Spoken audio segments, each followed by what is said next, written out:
Good evening, and welcome. Let us begin our quiet journey back in time, an unhurried passage along the banks of the ancient Nile, where the sun's gentle golden rays caress the landscape, and the sound of distant water lapping mingles softly with the whisper of desert winds.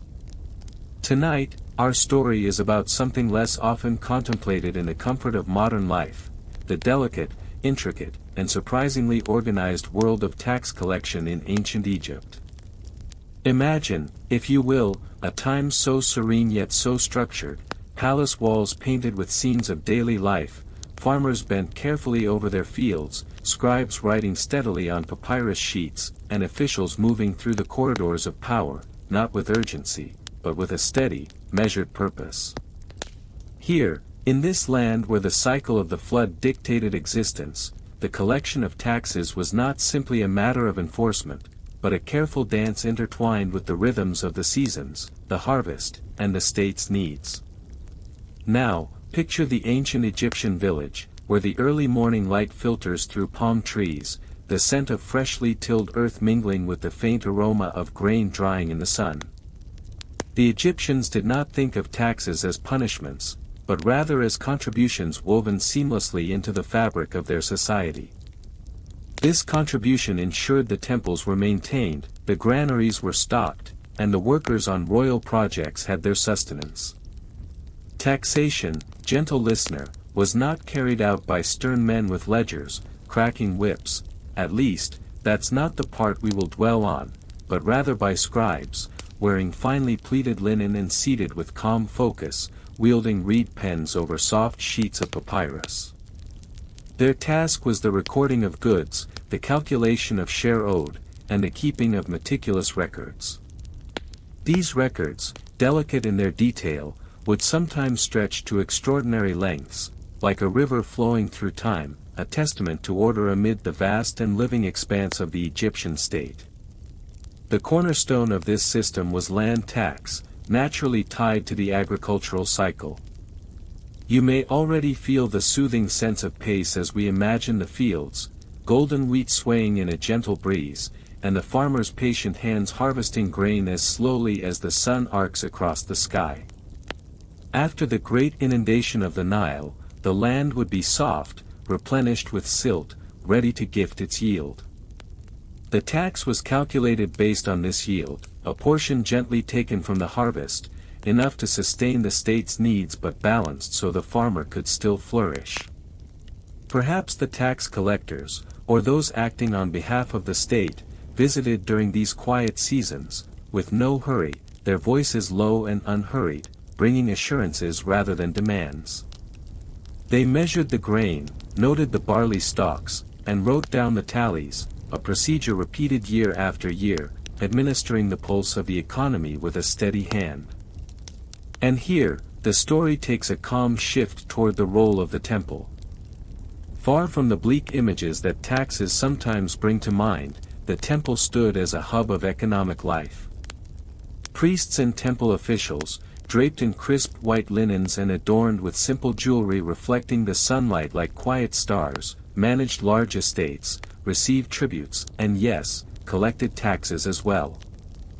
These religious places were both spiritual centers and economic entities, where the goods provided by farmers became offerings and also sustenance for temple staff.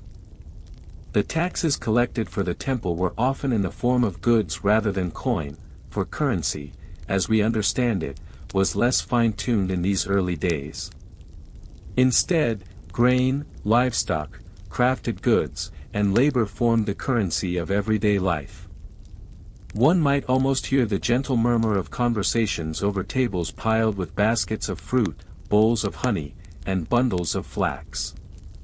The temple tax was a kind of circulation, a turning of material wealth into support for religious and communal activities, itself a quiet form of social cohesion. This quiet interlacing of economy and faith, governance and daily toil, paints a picture not unlike a vast mosaic, each tessera a small act of contribution that together formed a coherent whole. It's an arrangement both comforting and complex, reminiscent of the patterns in the stars that the Egyptians studied and revered. Taxation, in this light, becomes a natural part of the cosmic order, a small but essential rhythm in the grand symphony of life along the Nile. Now, drifting gently from temples to the officialdom that surrounded the pharaoh himself, the collector's role becomes more formalized. You can picture, if you like, the corridors of government, where scribes sorted through data with quiet determination. These officials, sometimes traveling in the company of guards clad in simple yet functional attire, carried with them seals to certify documents, their presence neither harsh nor intrusive, but marked by an air of procedural routine. The administrative complexity increased as the state grew wealthier and the population expanded. Tax collection records tell us of a system surprisingly bureaucratic for those early times: names, dates, amounts paid, and debts, all filed away in vast archives now long since turned to dust. The scribe's hand was steady and practiced, the ink flows consistent in neat lines that echoed the symmetry valued so highly across Egyptian art. The flow of taxation information would have seemed a quiet river, steady and dependable, carrying revenue from the vast spectrum of Egyptian society to the central treasury. One might imagine, here, a scene of transformation, not unlike watching grains of sand slowly pour through an hourglass, each tiny item, each small payment carefully registered, collected, and then transformed into support for the state's vast endeavors, from irrigation channels to the grand monuments that still whisper history to us across centuries. It was, in essence, the gentle turning of wheels beneath the desert sun. And speaking of currency, or at least what passed for it, there is a story here of evolution. Early on, Egyptians relied heavily on barter and the exchange of goods. Coinage was a later introduction in Egyptian history, arriving from foreign lands and gradually gaining popularity. Yet for the era that concerns us now, taxes were often paid in grain, livestock, or labor. The equivalence was managed by talented accountants whose skill was as much art as it was number manipulation. Close your eyes for a moment and picture a villager, returning home after a day's work. He carries a bag heavy with grains or perhaps a fattened goose. This is his portion of tax, offered without haste or bitterness, a natural part of the communal contract. At the same time, he dreams under a fading pink sky of the comforts his family will enjoy, a meal shared near the flickering light of an oil lamp, laughter mingling with the distant croak of frogs along the Nile. It is a moment worth savoring. Taxation was part of this gentle rhythm, not its harsh interruption. Moving softly now into a consideration of labor taxes, we find an equally fascinating aspect of ancient Egypt's system. Labor tax, sometimes known as corvée labor, was a duty imposed on citizens of the state to contribute their efforts toward public works. Imagine a slow procession of workers, clad in simple linen garments, their feet cushioned by the soft sand, moving together toward the construction of a new canal or the upkeep of irrigation ditches. These projects were vital, of course, for the land's health and survival depended on water. But the process was also a deeply social aspect of Egyptian life, an enforced communal contribution, yes, but one conducted with order and even, occasionally, a sense of acceptance. The laborers were fed, housed, and cared for in camps not unlike traveling communities, where songs, sparing laughter, and stories might have floated up under the hot sun and into the night's cool air. It is important to note that this labor tax was not viewed as punishment. Rather, it was a shared obligation, a participation in the survival of the community and the state. Everyone had their role, and everyone's effort fed the greater whole. This is ancient Egypt's quiet balancing act, between individuals and the state, obligation and reward, routine and monument. By now, you may feel yourself slipping gently into the cadence of this world, where every day was measured not just by the sun's path, but by duties fulfilled with care and precision. And so, as we conclude this first peaceful chapter of tax life in ancient Egypt, it offers a comforting contrast to our modern anxieties. When you fall asleep tonight, remember that while you may encounter a tax bill or two in your lifetime, you are more fortunate than those many who labored under the desert sun with grain sacks and wooden tools. Their taxes fed pyramids grander than stories, and still flattened to dust beneath the passing of millennia. And unlike the ancient scribes, you likely won't have to keep perfect records on papyrus that could crumble with a breath. Now, effortlessly, let's move from farms and temples to the more subtle art of tax record keeping and administration. Yes, both topics are equally essential and only slightly less painful, if you believe in such things. We find here another layer of the ancient system, that of the scribes, whose quiet fingers moved steadily across papyrus, chasing shadows of numbers and names to ensure the state's needs were met without disturbance. The scribe, a figure both respected and somewhat enigmatic, holds a unique place in Egyptian society. These men, and occasionally women, were trained from a young age in the delicate art of writing hieroglyphs and hieratic script. Their slender reed brushes dipped in dark ink flowed with precision over the fragile papyrus, creating documents that, if you look closely, show the ancient Egyptians' love for order, balance, and exactness. Imagine, then, a cool, quiet chamber within the administrative heart of a dusty town beside the Nile, where the afternoon sun filters softly through lattice windows, casting intricate patterns upon bundles of papyrus scrolls stacked as high as a small child. Here, the scribe sits surrounded by featherlight silence, broken only by the faint scratch of reed pens on scrolls, the occasional rustle as a fresh sheet of papyrus is spread out, and the distant murmur of village life going on just beyond the walls. The work is meticulous, almost meditative. Each symbol carved carefully, each numeral counted with serene steadiness. The scribe's role was not a hurried one. Haste would invite mistakes, and mistakes meant confusion, disputes, or worse, an irate official questioning a missing sheaf of grain or an overlooked jar of oil.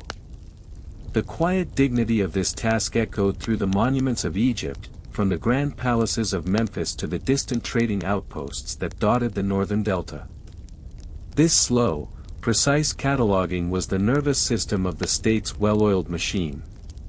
Without it, the towers of mud, brick and stone would not stand, the borders would not be policed, nor the granaries stocked. It is difficult, now, to appreciate the delicacy of such a system when we are accustomed to swiping screens or clicking mice, but in those days, the written word was an art etched against time and decay, intended to outlast the wind and the sand. Yet there was an element of poetry to this work. Each record was a silent narrative of the community's rhythm, the gentle ebb and flow of crops, the slow turning of seasons, the measured accumulation of resources, all documented in careful strokes that bound the past to the present, enabling future rulers to plan and provide.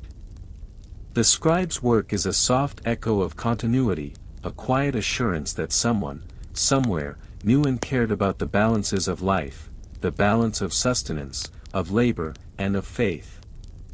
And as the scribe recorded these numbers, each tally represented a human tale, a farmer's toil beneath the relentless sun, a potter's steady hands shaping jars, a fisherman's patient hours by the river. Their lives distilled into hieratic script, a gentle reminder that behind each account, there was a heartbeat, a family, a hope for survival through the changing tides of years. The process by which these numbers were gathered was itself a ritual of calm precision.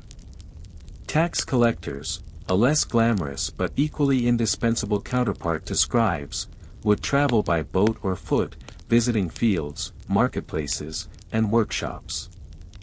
Their presence was accepted as a steady beat in the rhythm of village life, much like the turning of irrigation ditches or the call of the river birds at dawn. These collectors carried with them the weight of authority but wielded it with an understated sense of order.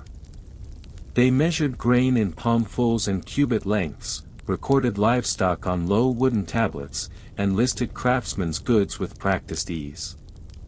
Their work required patience, their steps measured and deliberate, for in these small actions lay the maintenance of a civilization that stretched like an amber tide along the Nile. Perhaps, on a warm afternoon when dust made the air thick and luminous gold, a collector would sit beneath a palm, tallying accounts, while villagers rested nearby, fingers holstered in quiet conversation. There was an unspoken understanding, a subtle, fragile contract between the state and the people, that these tributes served a greater good, to fertilize fields, to build monuments, to feed priests and workers alike. One can almost sense the soothing monotony that threaded through these tax seasons. The scribe's reed pen gliding steadily, the collector's slow footsteps crunching over sand and stone, the distant clatter of market stalls shifting goods. In this harmonious tedium, a civilization's inner life unfurled, wide as the desert sky. From time to time, scribes and collectors encounter challenges, not wild uprisings, but the quiet miscalculations of human endeavor, a harvest less bountiful than the previous year, or a family unable to contribute as before due to illness or loss. In such moments, the system's flexibility was tested, sometimes with leniency, sometimes with stern reminders etched in official edicts. But even here, the tone remained almost dispassionately recorded. When a debt was remitted or a reprieve granted, it was noted alongside the steady litany of accounts, like gentle ripples on an otherwise still pond. The vast machinery of ancient governance moved on, unhurried and enduring, absorbing these fluctuant notes into its ongoing symphony. And so, the work of scribes and tax collectors wove together, numbers and names, amounts and exemptions, debts and deductions. Together, they fashioned a ledger as stable and vast as the river itself. It is no surprise that these records, preserved in tombs and archives, have survived millennia, whispering quietly of a complex, deeply ordered world. As twilight blushed the sky purple and the desert air cooled, perhaps the scribe would close his scroll and contemplate the day's work. The silent satisfaction of tasks completed, the unfolding story of a land shaped not only by mighty rulers and towering pyramids but by countless small, careful acts that maintained a delicate balance between prosperity and survival. And now, gently moving further downstream this river of history, let us turn from the scribe's ink and papyrus to the ways in which taxes were physically collected and stored. Yes, those sacks of grain, bricks of salt, jars of oil, objects with heft and smell, a very different kind of record than the written scroll. They speak to the tangible side of taxation in ancient Egypt. The granaries themselves, often overlooked by modern eyes, were monumental in purpose, if not always grandeur. Large mud brick structures, simple yet sturdy, cooled by thick walls and shaded courtyards, they stood like patient guardians of the community's future. Inside, the scent of grain, earthy, slightly sweet, the promise of sustenance, filled the air. The quiet rustling of stored harvests, the occasional creak of wooden beams settling under the desert heat, made these buildings alive in their own slow, steady way. The granaries were not merely storage spaces but vital parts of a complex economic web. Their contents were the currency of life, carefully measured, weighed, and distributed. Each kernel of grain might be destined to feed a laborer, a temple priest, or even to lie dormant through the season, preserving hope against drought or famine. And it was at these granaries that the work of taxation became tactile, sensory. Imagine strong hands stacking sacks, the rough texture of woven reeds beneath fingers, the faint warmth radiating from the sun-baked bricks. Here, the abstract numbers on papyrus translated into tangible bulk, food for survival, tribute for power. In these moments, the silent hum of bureaucracy met the real world. Labor was converted into physical offerings. The vibrant pulse of life rippled through these storerooms. And in this physical transaction lay a quiet understanding, the interconnectedness of all who relied on this system, whether ruler or farmer, scribe or laborer. It is curious to ponder the rhythmic sounds of these places, the low thud of grain bags settling, the soft murmur of voices exchanging figures, the gentle scratching of tally sticks or notched wooden members. Imagine yourself there, standing amid the scent and sound, feeling the steady pulse of a world balanced delicately on these humble commodities. As night fell and the stars appeared above the Nile's slow meander, the granaries grew still and cool. Their treasure trove of sustenance rested in peace, a silent promise held between earth and sky. Those ancient storehouses, long vanished beneath the sands, nevertheless cast their quiet shadow forward, echoing in the storerooms of our own age. And so, as we softly step away from the physical realm of stones and grain sacks back toward the broader currents of administrative life, we sense again the pulse of rhythm that shaped ancient Egypt's world, steady, measured, patient. There was hardship, yes, in meeting the demands of the tax system, but also a deep, calm acceptance that these small sacrifices fed the grand cycle of the Nile and the people it nurtured. When you so often think of taxes in the modern world, they seem an intrusion, a cold, impersonal force. Perhaps this glimpse into ancient Egypt offers a gentler contrast, a system as natural as the river's flow, as dependable as the annual flooding, imbued with the rhythms of community and survival. And if you find your eyes growing heavy as we contemplate grain and bureaucrats, remember that you live comfortably surrounded by endless stores of food, and mysterious devices that refrigerate and package it without requiring you to haul sacks under the midday sun. Sleep well knowing that unlike the ancient tax collector, your only task tonight may be to find the right corner of your pillow. From storerooms to scribes, the ancient system might seem complicated. But beneath the surface, there was a quiet order, a reassuring structure that bound a nation together. It's time now to drift gently toward the less tangible but equally sure guardians of tax law, the royal decrees, the edicts stamped in stone or inscribed on temple walls. These proclamations remind us that taxation in ancient Egypt was not only practical but also deeply woven with ideology. As sunlight carved soft relief into temple columns covered in symbols, these inscriptions silently declared the pharaoh's sacred duty to maintain Ma'at, the cosmic order, a principle that translated into governance, justice, and even taxation. Tax, then, was not just a civic chore but a divine contract, an act of harmony aligning human society with the God's will. One can almost hear the gentle rustling of papyrus scrolls as the scribes carefully recorded these decrees, their reed pens scoring each character with deliberate grace. The very act of recording taxes became an echo of Ma'at itself, a balance sustained by the measured hand of the state, seeking equilibrium not only in material wealth but in the spiritual and social realms. The ancient Egyptians believed that the timely collection and distribution of resources were essential to the continuing harmony of the universe, much like a river that must be channeled properly to avoid chaos or drought. Imagine yourself standing in a sunlit courtyard beside a great temple, where priests and officials gather beneath the shade of date palms.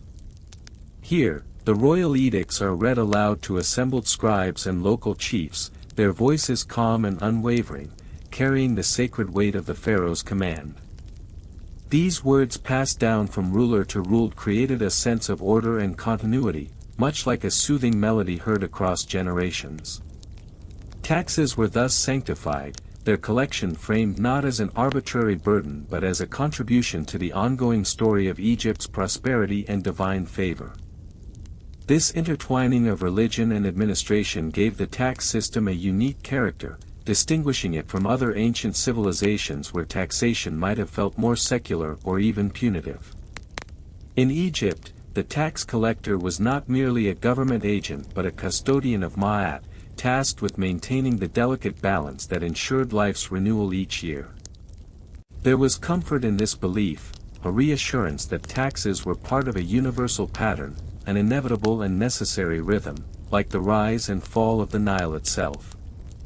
From these lofty decrees, the practical work of tax collection rippled outward, carried out by a network of officials who, like the river's many streams, guided the flow of resources back to the heart of the kingdom. These officials often came from the scribal class, educated, literate men who could navigate the complex calculations needed to convert farm yields, cattle, or crafts into measurements appropriate for taxation. Their labor, though crucial, was largely invisible to those beyond the palace walls, unfolding quietly amidst the hum of daily life. In villages and towns, the tax collector's arrival was both a moment of order and a time of gentle disruption. Farmers paused their work, artisans set aside tools, and families gathered modest offerings, grain, livestock, or sometimes labor, to surrender as fulfillment of their duty. These transactions were governed by a sensitivity that spoke to the collectivity of Egyptian society. No loud commands or aggressive demands marked these exchanges. Instead, a ritualized pattern unfolded, underscored by respect and a tacit understanding that each citizen's contribution fed something larger than themselves. Visualize again the sun-warmed mud brick houses lining the fertile banks of the Nile, where the scent of baking bread mingles with the earthy aroma of tilled soil. Here, life moved in an unhurried cadence, punctuated by familiar tasks and seasonal shifts. The tax collector's visit, while not eagerly anticipated, was integrated seamlessly like a soft footstep on a well-worn path. Taxes remained a constant presence, yet one whose weight was balanced by community cohesion and unspoken trust. And so, like the river's continuous flow, the cycle repeated. Tax assessments aligned with the predictability of harvests, with adjustments made for years marked by flood or famine. This fluidity within structure allowed some measure of mercy and pragmatism. In years when the Nile receded or storms damaged crops, the rigid imposition of taxes would have been cruel and counterproductive. Instead, the system accommodated such vicissitudes, nurturing resilience through ancestry-honed wisdom. As we let these gentle scenes wash over us, the calm of scribes at work, the deferential yet accepting offerings of citizens, the grand but uncluttered rhythms of a riverine society, we find a quiet analogy for the natural order into which ancient taxation was woven. It was not merely a fiscal mechanism but a stitch in the vast tapestry of Egyptian life, a thread that held together land, people, and legend in patient harmony. Exploring this balance naturally leads us to consider the tools with which such order was maintained. Beyond papyrus and reed pens, the ancient Egyptians developed a system of weights, measures, and units uniquely suited to their world. Be it the cubit for length, the hecate for grain volume, or the devon for weight, these measurements constructed a shared language that translated the bounty of the land into precise accounts. Without such standards, the noble ideals of fairness and balance might have slipped into confusion, and the sacred order we have described would have faltered. The smooth certainty with which they managed these standards is itself a comfort to ponder, the kind that settles the mind and relaxes tensions.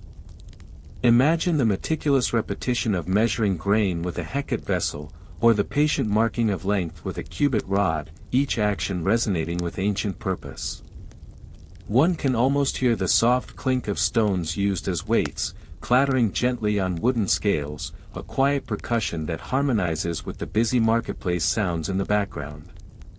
In this way, measurement was not a mindless bureaucracy but an act intertwined with care and diligence, ingredients as soothing as the gentle lapping of the Nile against its banks. The precision maintained by such measures ensured not only equal taxation but also fostered a sense of justice, a mutual agreement that wealth would be documented and shared justly. From these methods spring yet another layer of our story, the role of temples as both centers of worship and economic hubs.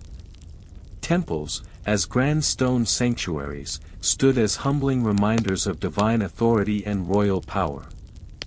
Yet beneath their monumental reverence, these complexes functioned as repositories of wealth and nodes of resource management.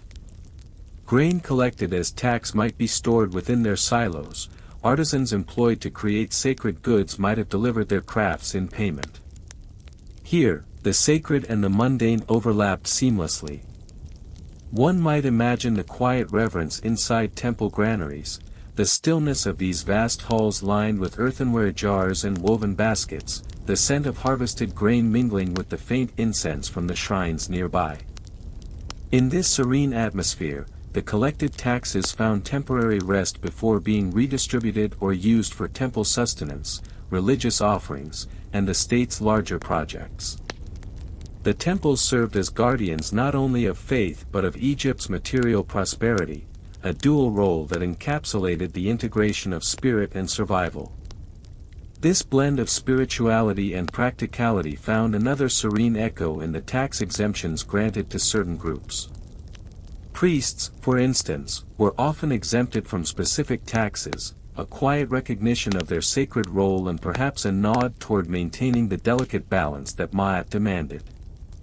Such exemptions reflected the layered fabric of Egyptian society, where duties and privileges intertwined like the reeds along the riverbanks.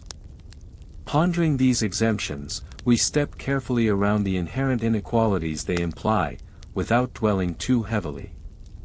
Instead, we appreciate them as elements in a grand, complex mosaic, a society negotiating values, necessities, and human roles with the gentle persistence of the Nile shaping desert sands. These subtleties remind us that ancient societies were far from monolithic, they contained nuances that could soothe as well as strain, much like the ebb and flow of tides on a quiet shore. Turning once more to the human side of taxation, the individuals who bore the responsibility for collecting and distributing tax reveal a fascinating humanity. Far from the caricature of the stern taxman, the Egyptian tax officials often balanced administrative duties with local relationships. In smaller communities, these officials were not strangers, they lived among the people, shared their meals, and understood their seasonal struggles. This proximity may have encouraged a gentler approach, allowing for adjustments guided by empathy alongside the rigid demands of the ledger. One can almost feel the cool shadow of a fig tree where such an official might rest from the sun, exchanging quiet words with a farmer who sought a little leniency for a poor harvest. Here, administration pauses to breathe with humanity, a pause bridging the inevitable pressures of governance with the lived realities of daily life. This delicate dance offered a softness to the machinery of tax collection. And yet, as with any system, there were occasions when the balance tipped, and the burden grew heavier. We do not delve deeply into these moments, but it's important to acknowledge them with a gentle nod, a small recognition before moving on. Taxation could be a strain, a weight that, in some years, pressed harder on the shoulders of the many. But the continuity of the system, its underlying spirituality, and the embedded flexibility often eased these times, ensuring that even hardship passed as a natural season, not a permanent affliction. When you consider this balance, between duty and compassion, order and flexibility, it almost reads like a lullaby sung beneath the immense sky of the Nile Valley, one where even difficulties are softened by context and acceptance. So, as we ease away from the intricate roles of tax collectors and the interplay of human kindness and administrative necessity, we find ourselves once again on the river's edge, watching the slow journey of a papyrus boat gliding toward the horizon. The water is calm, and the air thick with the scent of lotus blossoms. The past, with all its complexity and quiet grandeur, feels almost within reach, like the touch of cool water on a warm hand.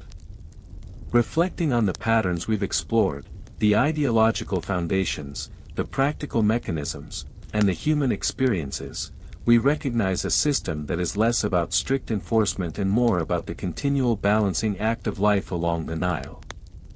This ancient tax collection was not a series of cold transactions, but a cyclical ritual intertwined with faith, community, and the natural world. When you fall asleep tonight, remember that you live in an age where taxes arrive digitally, effortlessly deducted while you rest. Compared with the swell of the Nile and the ebb of papyrus boats, your modern burden may seem as light as a whisper floating downstream. Let this thought drift around you gently as you sink deeper into calm. As the river meanders, so too did the ebb and flow of tax obligations shift gently with the seasons, reflecting the rhythms of agricultural life. The cycle of planting, growing, and harvesting dictated much of the fiscal calendar in ancient Egypt. Taxes were not merely abstract numbers, they were tied closely to the fertile soil, the ripening grain, and the wealth of the fields. This natural cadence placed the tax system not at odds with daily life but as a parallel current, flowing in harmony, sometimes quickening, sometimes slowing, but always present. It is here, amid the quiet stoicism of the fields, that we find another serene layer to the story, the humble farmer who labored under the gaze of both the sun and the distant eyes of local officials. The collection of grain, carefully measured into sacks or bags, was a ritual bound to the earth and the promise of sustenance. Imagine the soft rustling of ears of wheat swaying in the delicate desert breeze, the steady hum of insects, and the distant call of birds. These were the natural accompaniments to an ancient economy. While on the surface, collecting grain might seem straightforward, there was an unspoken poetry in the way taxes mirrored the cycles of nature, reinforcing a contract not only between subject and state but between human beings and their environment. The weight measured was not just food, but the offering of life's labor and hope for continuity. Often, these levies were expressed in fractions, sometimes a tenth, sometimes a fifth, which suggests a system conscious of moderation, attempting to strike a balance between extracting enough for the state and leaving enough for the farmer to survive the coming seasons. A delicate negotiation played out in the quietest of ways. Moving further into the subtleties of this system, we see how the inescapable presence of the Nile shaped even administrative details. Instead of rigid bureaucratic forms, there were often flexible methods employed in record-keeping, on papyrus scrolls whose ink ran smooth, and sometimes faded like a sigh over time. Ancient scribes, with their practiced reed pens, entered tax details under the constant flicker of oil lamps, often in small rooms whose walls absorbed the murmurs of heroes and governors. The measurement of duties, the tallying of contributions, and the summarizing of data were acts almost ritualistic in their precision. For them, numbers were more than figures, they were stories etched softly into the fabric of governance. And speaking of scribes, these quiet custodians of paperwork deserve a gentle mention. Their role extended beyond mere clerks to guardians of memory, translators between the demands of governors and the lives of those taxed. They worked slowly, with careful attention to detail, ensuring that records were trustworthy and that errors could be corrected before they became burdens. It must have been a meticulous job, seated comfortably on woven mats, perhaps sipping water infused with mint to ward away the fatigue, their eyes moving rhythmically over lines of hieroglyphs that formed a living ledger. One can imagine, too, the subtle atmosphere of these moments, the mingling smell of papyrus, ink, and cool riverbed air. The crackle of dried reeds outside and the flickering shadows cast within the dim spaces where taxation met the human story. Such was the quiet intimacy of record-keeping in a world that balanced grandeur and simplicity. And now, effortlessly, let us move from the cadences of the fields and the meticulous work of scribes to the solid architecture of granaries, the silent skyscrapers of their day. These storerooms, built of mud brick and carefully maintained, were more than repositories of food, they were symbols of security and communal trust. Standing robustly under the Egyptian sun, they safeguarded the contributions of many and ensured the endurance of the nation through times when the river's bounty was less generous. Imagine walking alongside these granaries. The air might carry the earthy scent of stored grain, mingled with the faint aroma of clay and sunlight baked into the walls. Each brick stood testimony to the patient effort of builders and the quiet collaboration of a populace invested in shared survival. These structures, accessible only to a select few, were places where tax collections merged into public good, where measured offerings were transformed from individual hardship into communal sustenance. It is both comforting and slightly ironic to remember that these granaries were, in their own way, the warehouses of hope, the places where future feasts and future famines alike were imagined and stored. They were both lifelines and monuments, bearing witness to unspoken agreements between rulers and the ruled. Breaking our reverie, consider how these granaries also served as stages for a subtle diplomacy of trust and authority. Tax officials sometimes had to act less like strict officers and more like patient caretakers, ensuring the fragile balance between extraction and replenishment. Their presence was a quiet reassurance that the system worked, that grain would be redistributed when necessary, and that everyone's portion was safeguarded with care. In this gentle stewardship, the harshness of taxation softened into a tacit pact of shared responsibility. Gradually, as the Nile's floodwaters receded and the land began to ready itself for new growth, the cyclical nature of taxation unfolded anew. The balance of promise and responsibility resumed its steady rhythm, as reliable and gentle as the returning stars overhead. Allowing ourselves a brief moment to settle with this picture, the granaries, the scribes, the fields, we might note that even in the most ancient of economies, the essence of human organization found expression in rituals both functional and quietly sacred. Taxation was part of a larger cycle, embedded in nature and society, flowing as surely as the river itself. When you drift into sleep tonight, consider that your pizza delivery and online invoices are still a form of tax, spun from the same roots of distribution and trust. And yet, you need not tuck away grain in mud brick silos or scribble hieroglyphs by candlelight. In the grand chain of human comfort, the ancient tax collector's burden feels almost like a distant melody. You can rest a little easier, knowing some burdens are finally lifted. Now, with the soft ease of a river's curve, let us glide toward the legal frameworks that undergirded taxation in ancient Egypt, a foundation as solid and quiet as the desert's horizon. The ancient laws surrounding tax collection were less codified volumes of abstract rules and more living agreements whispered from generation to generation. These rules balanced the authority of the pharaoh with the necessity, and, at times, the endurance, of the people. The concept of mot, or harmony and balance, suffused every aspect of administration, including taxation. It was as if each tax demand was a question asked by the universe itself: how shall we walk without disturbing balance? This belief suffused the minds of officials and citizens alike, reassuring that even obligations bore the stamp of divine order.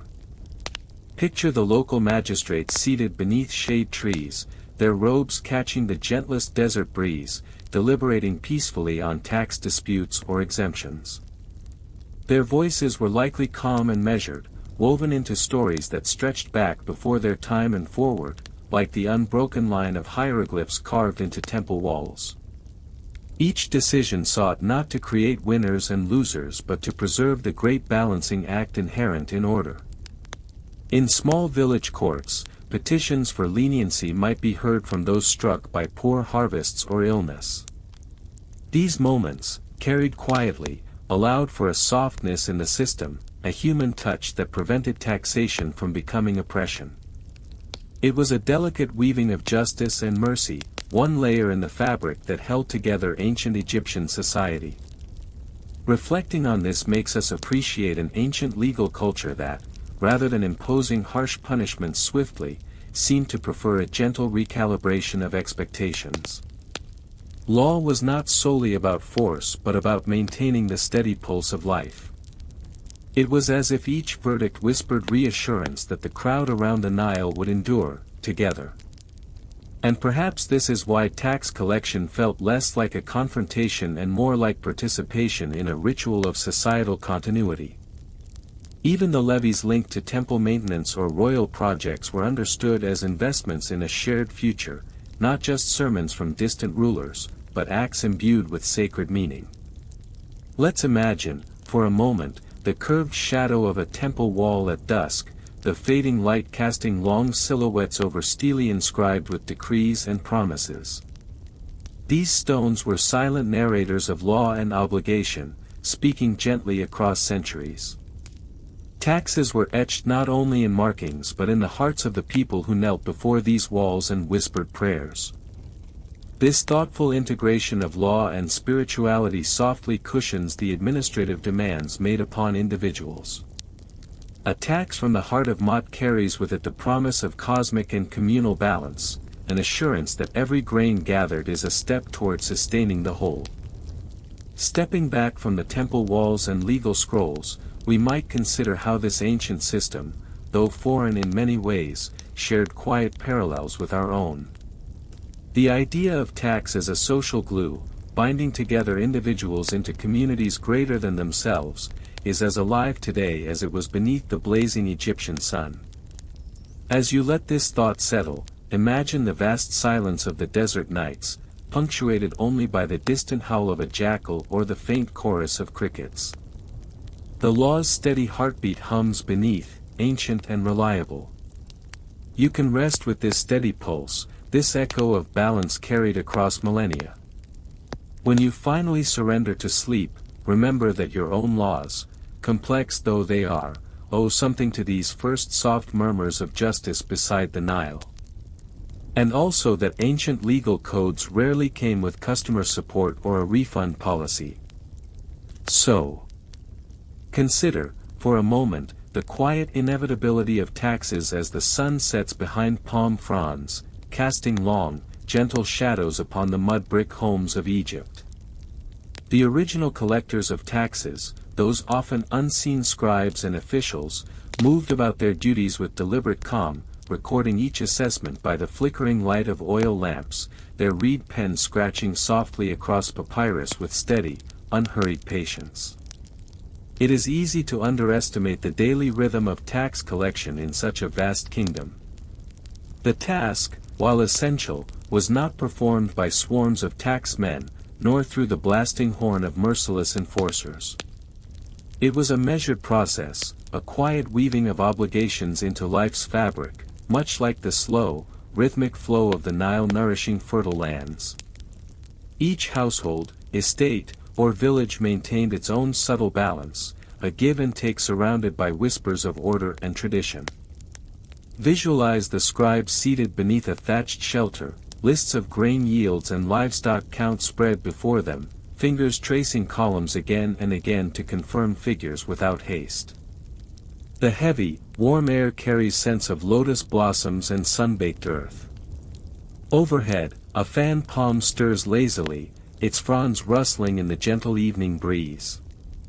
There is comfort here, in the predictability of duties carried out with care, and in the shared understanding that the collected taxes nourish not only the pharaoh's court but the temples, the artisans, and the very infrastructure that keeps this ancient kingdom breathing. It was never a task that moved with brutal speed, indeed, the pace of ancient Egypt's tax collection veered toward the contemplative. Seasons dictated when counts could be taken, after harvests, or during quiet periods between the annual inundation and the planting. This cyclical nature of administration embodies a world measured in time-tested rhythms rather than abrupt upheavals. When we envision the tax collectors themselves, the image is not one of menace but of routine, traveling slowly between villages on the dusty roads, seeking to document crops that sway faintly in the sun's waning glow, counting cattle huddled calmly in night enclosures. Even the most reluctant taxpayer might find some solace in the predictability of these visits. They were rarely rushed, seldom violent. The overarching principle seemed to be one of careful stewardship rather than harsh extraction. And so the tax scrolls, the rosters of grain, copper, cattle, and other goods, became silent testament to a delicate balance maintained. There was an art to this balance, a fine-tuning that acknowledged both the needs of the centralized power and the limits of the people's resources. Overburdening farmers risked upsetting the crops as much as the spirits that watched over them. Thus, patience and measured collection often held sway. It is a subtlety that we might miss if we view taxation solely through the lens of modern annoyance or resentment. Ancient Egypt's tax system was slower, more human. Its assessments wove together the personal and the political, the spiritual and the economic, so that giving a portion of one's harvest was not merely an imposed duty but part of the ongoing dialogue between man, ruler, and gods. In imagining the back and forth between stewards of the land and royal officials, picture soft conversations under date palms, voices muted by the distance of history. No grand proclamations rise here, just the quiet, constant affirmation that all are part of a larger whole, intertwined by duty and necessity. From one quiet village to the next, the taxes collected fed into the greater mechanism of the state. This mechanism was as intricate and measured as the delicate weaving of linen cloth, each thread counted and aligned with patience. The grain stored in vast granaries behind imposing walls, slowly cooled by thick stone shadows, was kept as insurance against lean years and as tribute to the gods who sustained the land's fertility. It is often tempting to imagine tax officials as stern-faced figures brandishing scrolls and demands. Yet, in this understanding of ancient processes, they were more like caretakers of a vast communal ledger, steady hands ensuring that no corner of the kingdom faltered beneath the weight of the collective. If we soften our perspective, their role takes on something near to the rhythm of a ritual, a daily act meant to sustain balance and harmony. Even the ink on their papyri seemed infused with the solemnity of Maat, the principle of truth, order, and cosmic harmony that underpinned every aspect of Egyptian life. To record accurately was to honor not only the pharaoh but the very order of the universe. Now, as we drift gently from considerations of the bureaucrat's quill and the patient farmer's oath to his obligations, there is a landscape beyond the marketplace and fields that deserves a moment of serene attention, that of the stamp of coinage, or rather, the absence of it in most of Egypt's history. Unlike many ancient civilizations, Egypt's economy for millennia did not revolve primarily around coined money, but rather around barter, commodities, and the direct exchange of goods and services. Imagine the rich earthy scent of flax cultivated and prepared for weaving, bundles of dried papyrus rising like bright grasses in the sun, or carefully hoarded deposits of copper and gold glinting softly in the treasure rooms of temples. Here, in the balance of goods, the tax obligations took on tangible forms: grain needed to fill temple magazines, textiles to clothe clergy, and offerings to adorn shrines. Taxes were enacted in goods rather than coins, each item carrying a weight measured by both economic and symbolic value. One might picture a fair morning with merchants and officials gathered alongside the great pools near the temple, offering produce and wares in exchange for official marks of acceptance. The air would be saturated with a faint mix of incense smoke and the cool dampness of river water, creating an environment at once busy and yet quietly ordered. This system of commodities-based taxation required not only detailed record-keeping but, crucially, trust in the proper distribution of these goods to the various arms of the state and religious institutions. The smooth functioning of this economy depended on countless small acts of faith, by farmers, officials, priests, and scribes alike, that each portion given would find its rightful place. It is a world vastly different from ours, where the clink of coins is familiar, but no less fascinating in its slow choreography. Imagine the creak of ropes tightening around bundles of grain stalks, the soft thud of ceramic jars being moved carefully, the faint rustle of papyrus ledger sheets cataloging each transfer. The complexity of this ancient system did not arise from haste or confusion but from the subtleties of relationships, between landowner and tenant, pharaoh and subjects, and between mortals and gods. It was a balanced dance where every step supported the next, and any misstep could ripple through the whole. Over time, and as Egypt grew into its imperial ambitions, the system evolved in delicate increments. Officials stationed at distant outposts sent word upriver, the names and numbers traveling slowly but surely through networks of communication. Yet, even these expansions maintained a certain unhurried assurance, like the slow tightening of a knot tied by experienced hands. And of course, with any system so reliant on human endeavor, there were moments when the smooth surface broke into rougher waves, times of failed harvests, floods too low or too high, and the occasional temptation or despair that might disturb the rituals of tax giving. But these were, in the grand perspective, anomalies gently absorbed in the river's flow. Facing these inevitable hardships, the ancient Egyptians displayed remarkable resilience. Records show efforts to create relief when floods failed or crops suffered. We can imagine local leaders convening in shaded courtyards, voices low with concern, planning adjustments, not with fury, but with practical care rooted in communal welfare. Their world reminds us that taxation was not merely a cold, impersonal extraction but a mutual engagement, a tender balance where all were both contributors and beneficiaries of the kingdom's endurance. As our thoughts meander alongside this memory of measured exchanges beneath the Egyptian sun, consider your own life and the gentle convenience of modern systems.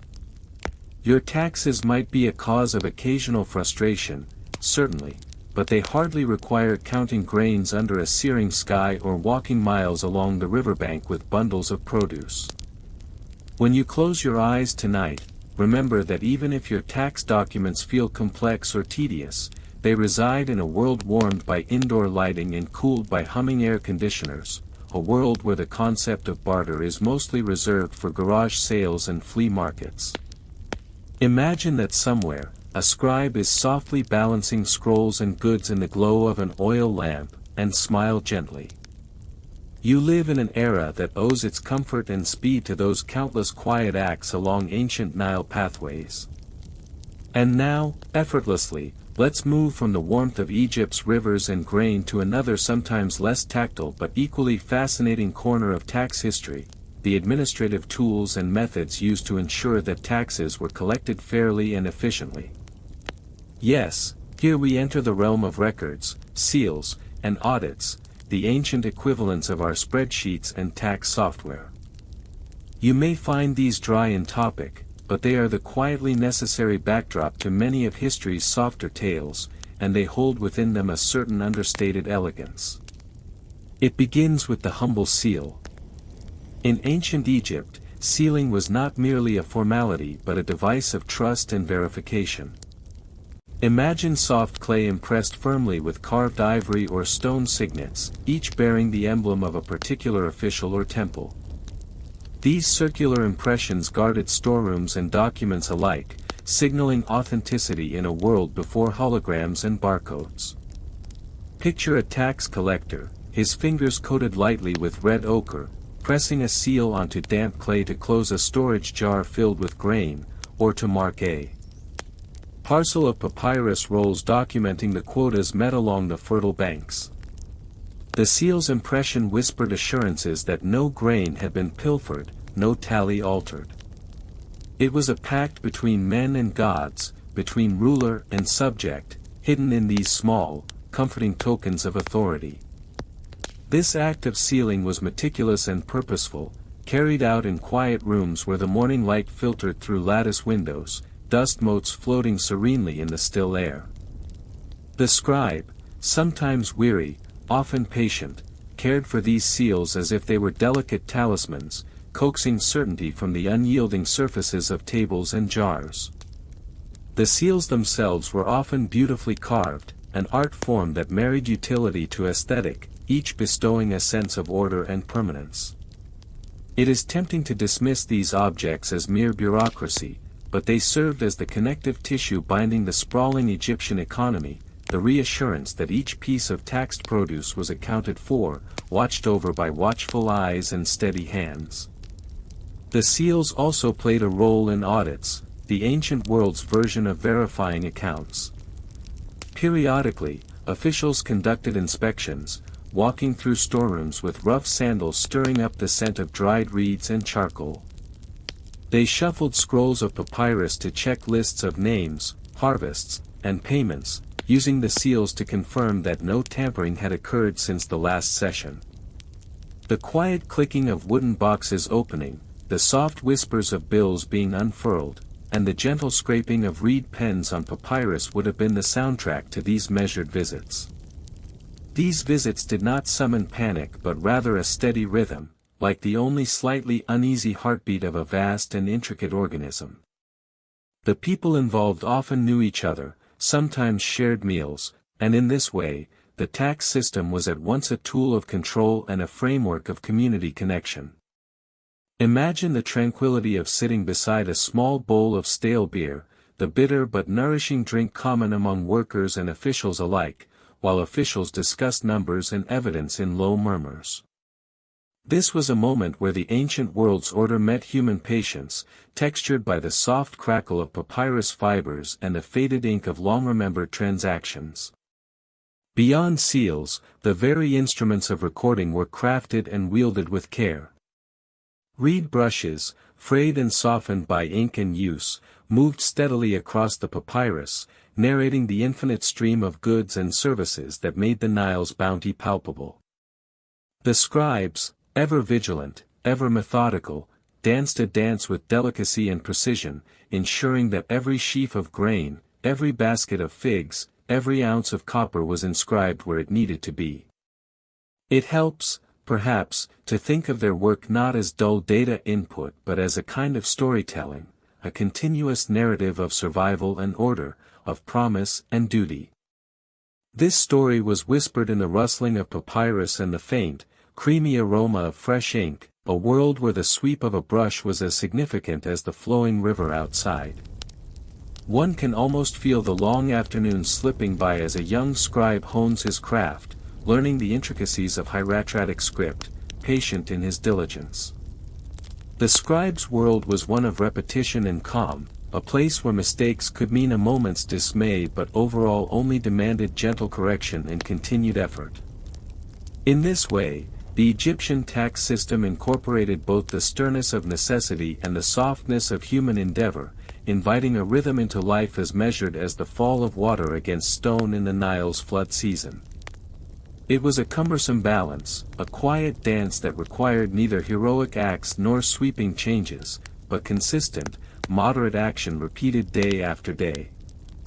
If these tools, the seals, the scrolls, the ink-stained fingers, seem removed from our experience to the point of sleep-inducing abstraction, it is perhaps because they belong to a layer beneath history's grandest moments, a humble substratum that supported giants like temples, pharaohs, and pyramids without fuss or fanfare. And yet, without this substratum, these seals and scribes and their delicate dance of record and reality, the grand structures might have crumbled, the temples gone unfed, the society untethered. This quiet diligence allowed Egypt to endure, to grow, and to cradle its people through seasons of plenty and scarcity alike. The notion of audits brings to mind a scene of solemn tranquility, officials standing like shadows amidst dusty piles of produce, the sun slanting through latticed windows and bathing dust motes in a golden glow. Their fingers lightly touch jars and baskets, tracing the seals as though reading a silent story, one that has been told and retold countless times without change, but always with importance.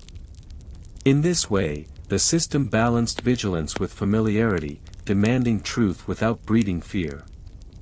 It was a slow, deliberate mechanism, reminiscent of the slow but persistent currents of the Nile itself. Reflecting on all this now, it's comforting to consider how our modern records, whether inscrutable spreadsheets or the endless forms of digital bureaucracy, are the heirs of this ancient legacy. Though perhaps we prefer clicking keys to rolling clay, the essence remains a shared human practice, keeping track, maintaining trust, ensuring fairness. As you drift toward sleep, rest assured that the tax systems of old were painstakingly crafted by humans just like you, finding comfort in routine, creating order from potential chaos. When you finally surrender to dreams tonight, remember that you will wake in a world where the word audit probably involves fewer clay seals and less red ochre on your fingers. And so, from seals to scribes, let's now, in the gentlest way, let our thoughts float toward the subtle economics that underpin the Egyptian taxing system, the types of taxes levied and the rhythms they established in everyday life. One might think of taxation as a weight, but in ancient Egypt, it was more often a recurrent, predictable tide, washed gently through the cycles of planting, harvest, and trade. Taxes came not only as levies on grain but also through labor contributions, goods, and services, sowing a vast network of obligations that flowed smoothly when attended to. Consider the land itself. Most taxes were rooted in agricultural output, naturally, as Egypt's heartbeat was its cultivated fields. Farmers, stewards of fertile soil renewed annually by the Nile's flood, owed portions of their harvests as tribute, part of the great replenishing loop that ensured temples, officials, and the pharaoh's household were supplied. Visualize the farmer, beneath a pale dawn sky tinted faint pink. His hands, rough with toil, gather stalks heavy with grain, knowing that some share will be claimed. This obligation might seem burdensome in words, but in practice, it was woven into the slow rhythm of working the land, a naturally recurring promise kept year after year. In return, the state provided protection, infrastructure, and order, though in a way less dramatic than the grand processions of temple ceremonies and more like a steady, unseen hand that guided irrigation canals and guarded granaries against pests and pilfering.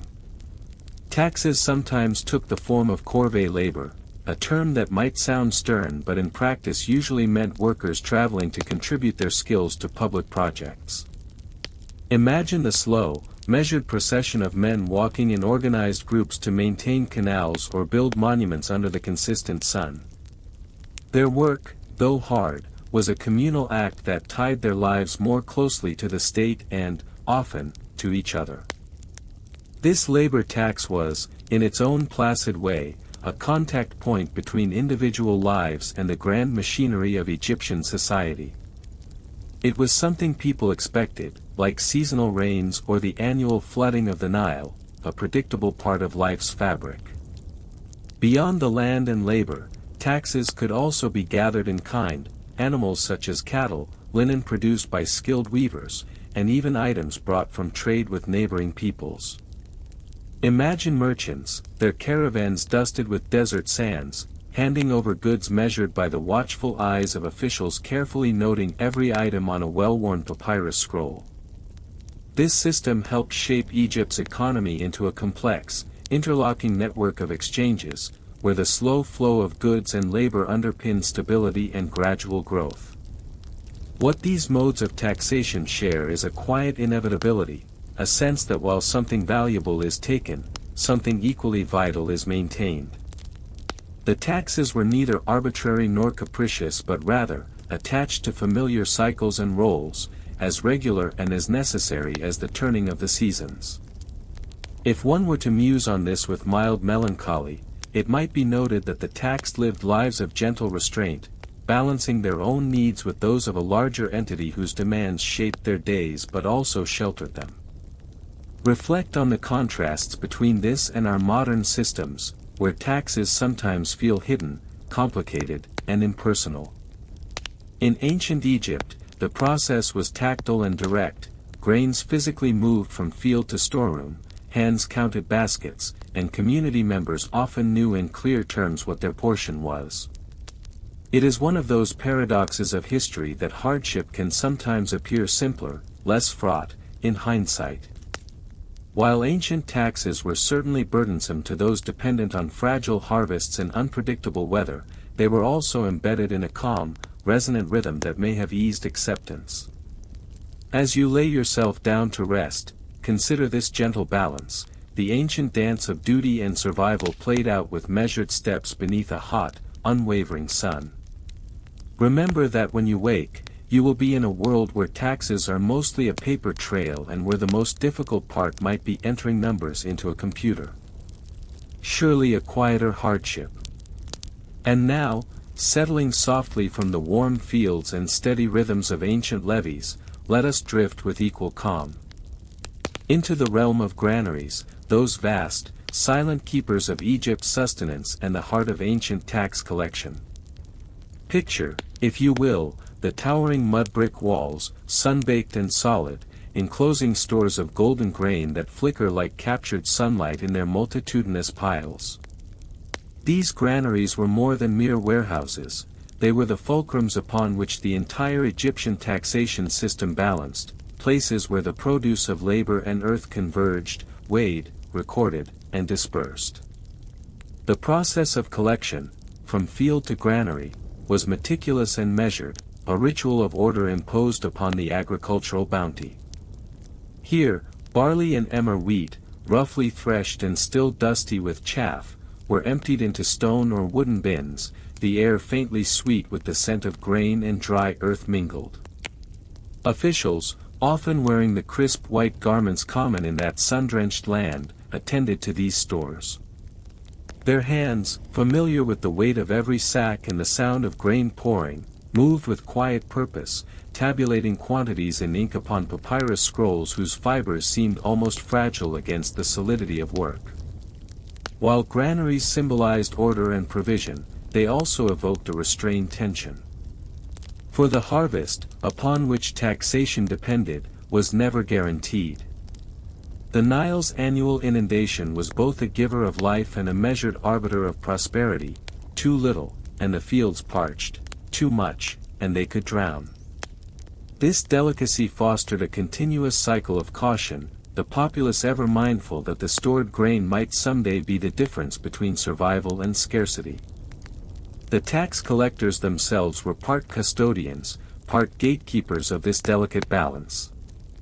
In quiet moments, not frequently but faintly glimpsed in the margins of inscriptions, farmers and officials connected over the shared understanding of this precariousness. There was, perhaps, a resigned camaraderie in knowing that the fruits of their labor, carefully portioned as tax, ensured not only the coffers of the temple or royal treasury but also the continuation of the community. Collections ensured the feeding of workers on monumental projects, the provisioning of priests, and the maintenance of social order itself. The granaries also subtly embodied the state's reach into daily life, extending the presence of authority into the rhythms of planting, harvesting, and distribution. Yet, this reach was seldom harsh or capricious. Instead, it was embedded in a broader cultural matrix of beliefs and obligations, where offerings to deities, service to the state, and personal toil intermingled seamlessly, much as grain is mixed and sifted to separate the useful from the husk. As with many aspects of ancient Egyptian life, writing played a vital role here in tracing the flow of goods from one hand to another. The scribe, perched with practiced ease under the shade of a palm or within the cool recesses of a clerical chamber, inscribed records with reed brushes dipped in black and red ink. These records chronicled the quantities flowing into granaries, the distributions made in exchange for labor, and the tribute rendered by various provinces to the central authority in Thebes or Memphis. The repetitive, rhythmic loop of hieratic script might sound dull if spoken aloud, but in its repetition was a quiet reassurance, a constancy in an otherwise unpredictable world, much like the steady ticking of a metronome soothing the mind to sleep. From these granaries, grain was not only stored but often redistributed to laborers who built tombs and temples, to soldiers who secured borders, and to priests who maintained the sacred rituals integral to societal harmony. This redistribution formed a crucial part of what one might think of as an ancient welfare system, a channel where the surplus of one season softly eased the readiness to meet the challenges of the next. One can almost hear the muted clatter of pottery jars being moved, feel the slight shift of sand underfoot as workers carried bundles of grain, and envision the rustle of papyrus being folded carefully after a day's tally. These small, almost imperceptible moments connect us to the past with a gentle intimacy, woven into the fabric of life as surely as the Nile's waters spread through fertile lands. When you contemplate this scene, imagine the warm sun on your neck, the faint crackle of dry stalks beneath sandals, the occasional, distant caw of a crow. All is quiet, deliberate, measured. The tax farmer and the grain manager do not hurry, they move with the predictable cadence of generations who have done this work before. And so, as you drift deeper into repose, remember that while ancient granaries contained precious stores to safeguard civilization, today's refrigerators hum quietly beside our beds, guarding our food with far less concern over the flood cycle or administrative oversight. Perhaps the cleverness of our ancestors is not only in their architecture or governance but in their patience to engage in small, necessary acts that sustain the world without hurry. You might reflect on the fact that the greatest challenge for those granary keepers was not intricate bookkeeping but perhaps the perennial worry of grain spoiled by unexpected humidity, or the occasional miscount that caused ripples of anxiety in otherwise calm days. Compared to that, losing an email password or accidentally deleting a file seems a task for the ages. And speaking of recorded counts, let us silently move forward now from grain stores and papyrus scrolls to the ever-watchful tax officials who traversed village by village, their feet dusty and sun-hardened, their eyes sharp for anything, any flax stalk or oil jar, that might add a few more measures to the royal tally. These tax officials were central characters in the quiet theater of taxation, figures both respected and mildly resented, yet understood. Clad in simple robes, they carried not weapons but tools of assessment, balances, measuring rods, and lists carefully prepared to reason with every farmer, every craftsman, and every merchant. Their work was often seasonal, coinciding with harvest or trade cycles, and marked by slow journeys through sun-dappling palms and along small canals that ribboned the farmland. Their presence was felt as surely as the Nile's flooding, necessary, predictable, sometimes unwelcome, but crucial nonetheless. They stood at crossroads of commerce and labor, translating the subtle economy of produce and goods into the more formal economy of state revenue. Unlike the anonymous agencies we often imagine today, ancient Egyptian tax collectors were known community members, often chosen from within local hierarchies. Their work required meticulous balance, enough rigor to satisfy royal accountants but also enough empathy to maintain goodwill among the taxed populace. It was a delicate tightrope walked beneath the merciless sun, step by step, day after day. Their official duties extended from visual inspections of fields and livestock to verifying the weight and purity of traded goods. The attention to physical detail flickers in relief when one contemplates the absence of digital means. Their experience of measurement was tactile and immediate, reliant on scales balanced with stone and weights forged with care. Occasionally, the tax officials recorded detailed censuses of livestock and fields.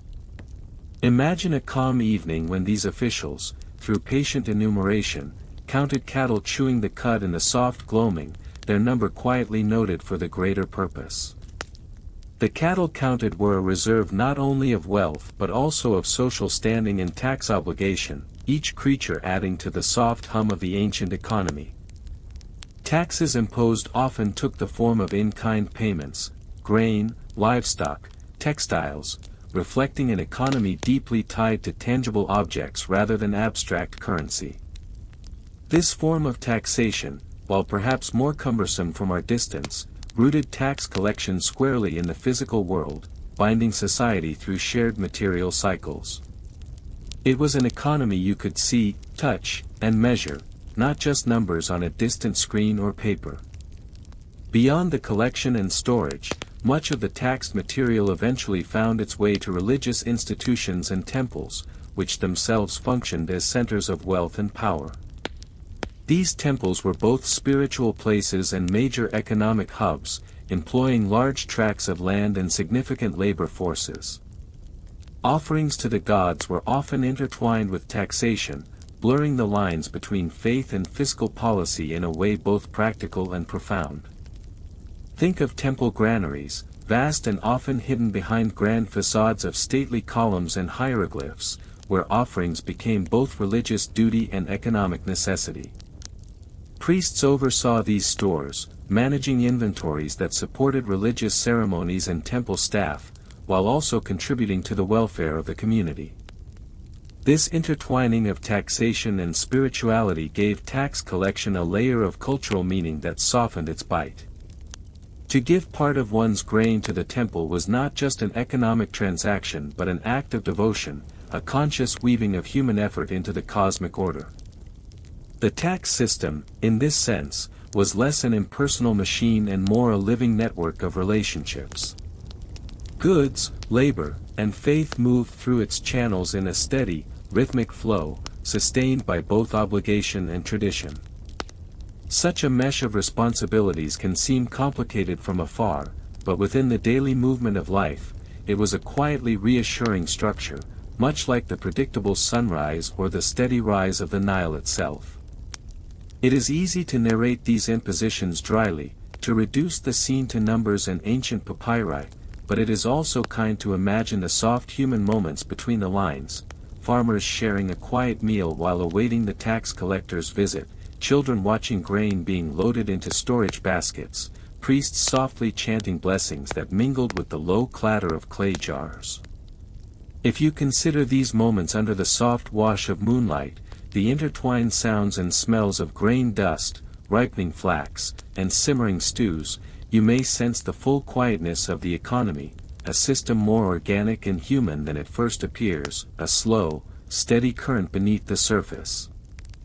As we follow this gentle current of ancient life, the figures who bore the task of collecting taxes come slowly into view. These individuals occupied a peculiar place in the tapestry of society. Neither fully welcomed nor deeply scorned, they acted as the quiet bridges between the private world of the farmer and the grand designs of the state. Their presence in the village or on the land was marked by a subtle shift in the rhythm of the day, an added whisper of responsibility, a brief pause in the usual murmur of domestic life. Tax collectors themselves moved with practiced ease, well versed in the cadence of the seasons, the moods of the land, and the weight of the harvest. They carried with them wooden tablets or papyrus scrolls, where meticulous tallies were made, entries both mundane and exacting. Their voices were calm but firm, a measured insistence that settled over the fields like the soft shadow of a cloud passing across the sun. These envoys of the state seldom required displays of harshness. Instead, they often relied upon an implicit understanding, built over years, between those who gathered taxes and those who were obliged to pay them. A few grains here, a small portion of flax there, it all added up.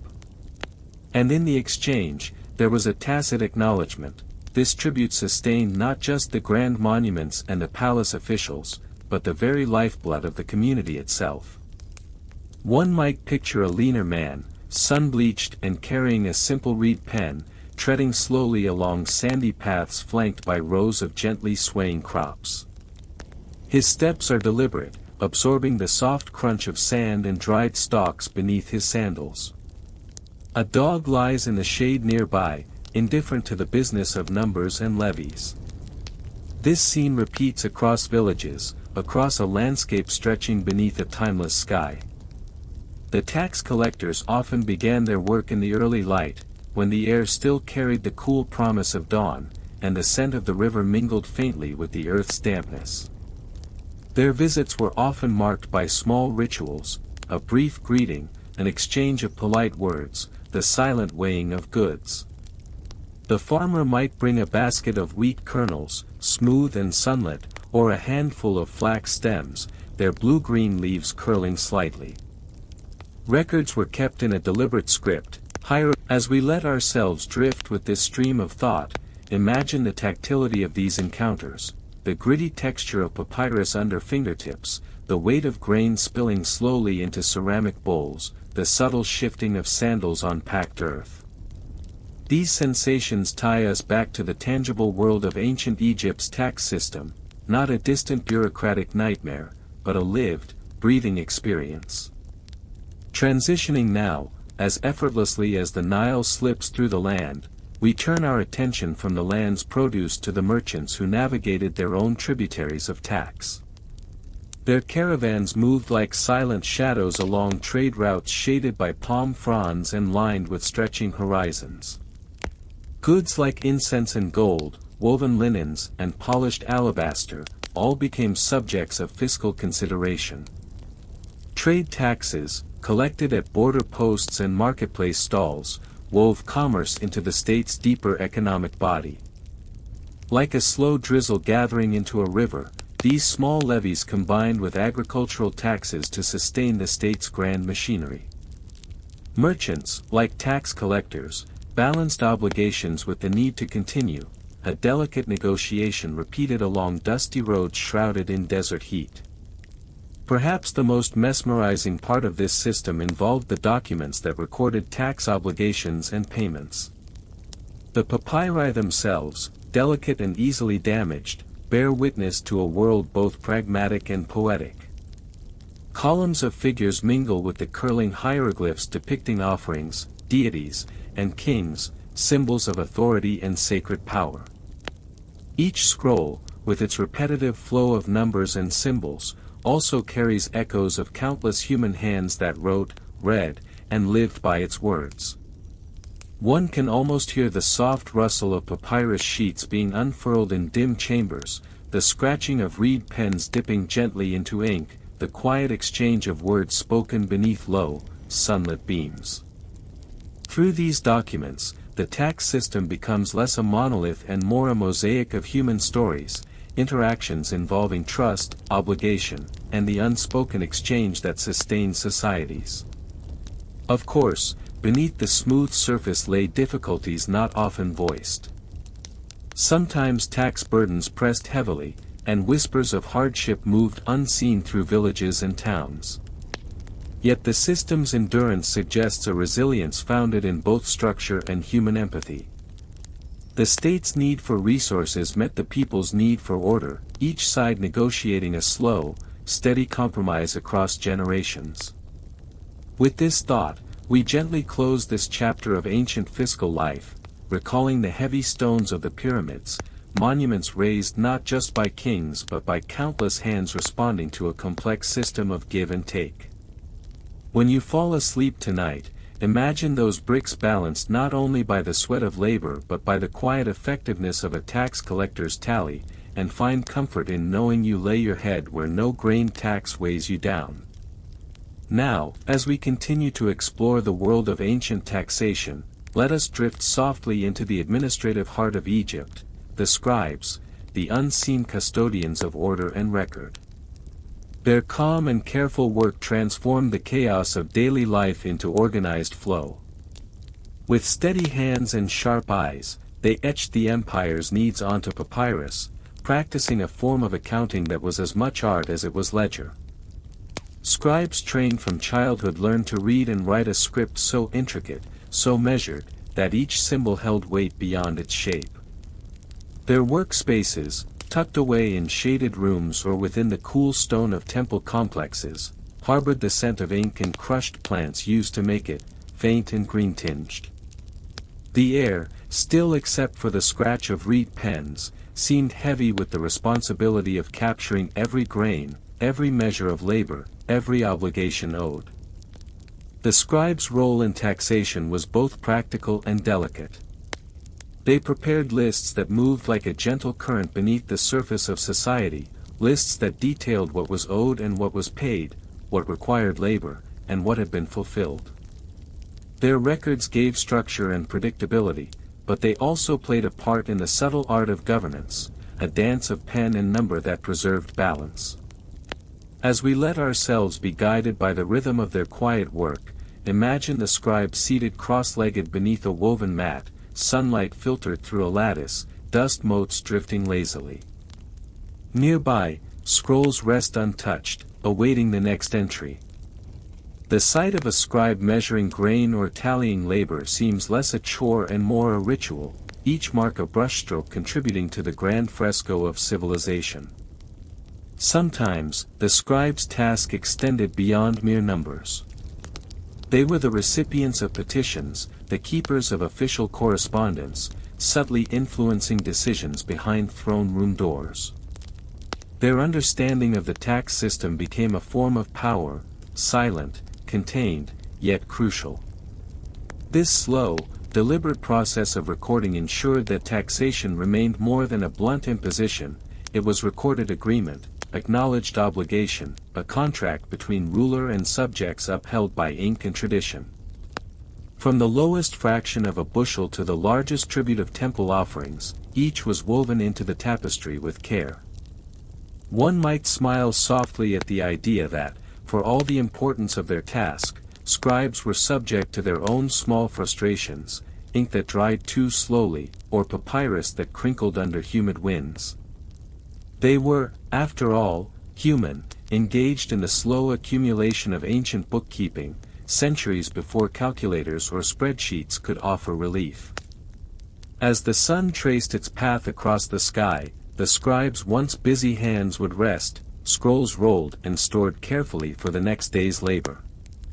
Such a scene, so removed from the modern race of deadlines and alarms, speaks quietly of a time when work was methodical, paced by the natural world, and sheltering tradition. And now, with the scribe's slow art complete for the day, we take a soft step further into the ways taxation intersected with human experience, the moments when dues were paid not only in grain or labor but through the personal stories hidden behind official numbers. Imagine again the farmer's household as the tax collector departs. The air still carries the scent of fresh cooked bread and faint smoke from the hearth, mingling with the dry scent of freshly turned soil. The farmer, his hands still faintly fragrant with earth, watches the retreating figure of the tax collector. There is a quiet exchange between them, not just of goods, but of trust and understanding, underscored by the gentle weight of obligation. In these moments, the systems of ancient Egypt felt distinctly human, woven with the rhythms of daily life, and the small adjustments made by individuals navigating the complex expectations of the state. Tax collectors, often the bearers of unwelcome news, were not archetypes of tyranny but representatives of an order built upon reciprocity. Their role required patience and balance, an awareness that extracting too much could foster discontent, while leniency risked undermining the finely tuned machinery of governance. They traveled across landscapes dusted with gold hues of late afternoon sun, their footsteps muffled by the soft earth beneath date palms and acacia trees. Their ledgers were as important as their presence, a tangible reminder of promises made and debts owed, yet recorded with a careful hand that avoided unnecessary injury to the delicate social fabric. The society that emerged under the watchful gaze of the Nile was one where each grain of wheat and each drop of ink carried significance far beyond immediate value. Taxes were supplemented not only through material wealth but civic obligation, through corvée labor for the construction of canals, temples, and monuments that stretched toward the sky like whispers of eternity. One may imagine the soft murmurs of families gathered under starlit skies, recounting the day's toil and the demands placed upon them. Between the work in fields soaked with the life-giving Nile's waters and the cycles of celestial movements, their lives were a quiet conversation between survival and the grand designs of kings whose names would echo long after. The system of taxation, in this context, was an unwritten chant threaded through generations, sometimes clear, sometimes faint, but always present. A steady murmur that carried both a burden and a measure of communal identity as each contributor, whether noble or peasant, found their place within the great unfolding narrative. It is perhaps easy to overlook how such a bureaucracy depended on the reliability of simple things, the predictable inundation of the Nile, the strengthening fiber of papyrus, the delicate precision of hieroglyphs etched with reed brushes. Behind these mundane details lay the engine of a civilization stretching centuries, held together by rituals as much as bricks. There was, as well, a curious balance between the rigid order imposed from above and the fluid flexibility of local customs. Some regions applied tax quotas with gentle variation, respecting the particularities of their landscape and the unique talents of their inhabitants. Even within the grand authority of the pharaoh, nuances were accommodated, whispered adjustments made in the quiet chambers where scribes contended with numbers and human realities. Consider, then, the quiet chasm between the monumental pyramids, stone giants rising in cold, unyielding majesty, and the soft pulse of village life, where decisions about taxes often involve negotiation, familial appeals, and the occasional gift to smooth over an awkward moment. This contrast marks the distinction between the vision of empire and the lived experience of its people. As the two rivers of authority and daily routine converged in the smooth hands of the tax collector, so too did the lives of many thread briefly together, each contributing a stitch to the broad fabric of statehood. These interactions were, in their own subdued way, acts of communion, less solemn perhaps than a ritual chant but no less binding. The mechanisms behind tax collection, the granaries packed with barley, the storehouses where flax fibers waited for shipment, the measurement tools carved from wood and stone, all created a hushed harmony between humanity and the material world that supported it. Within these spaces, the smells of grain, the soft clatter of baskets, the faint rustle of papyrus sheets offered sensory anchors to proceedings from another time.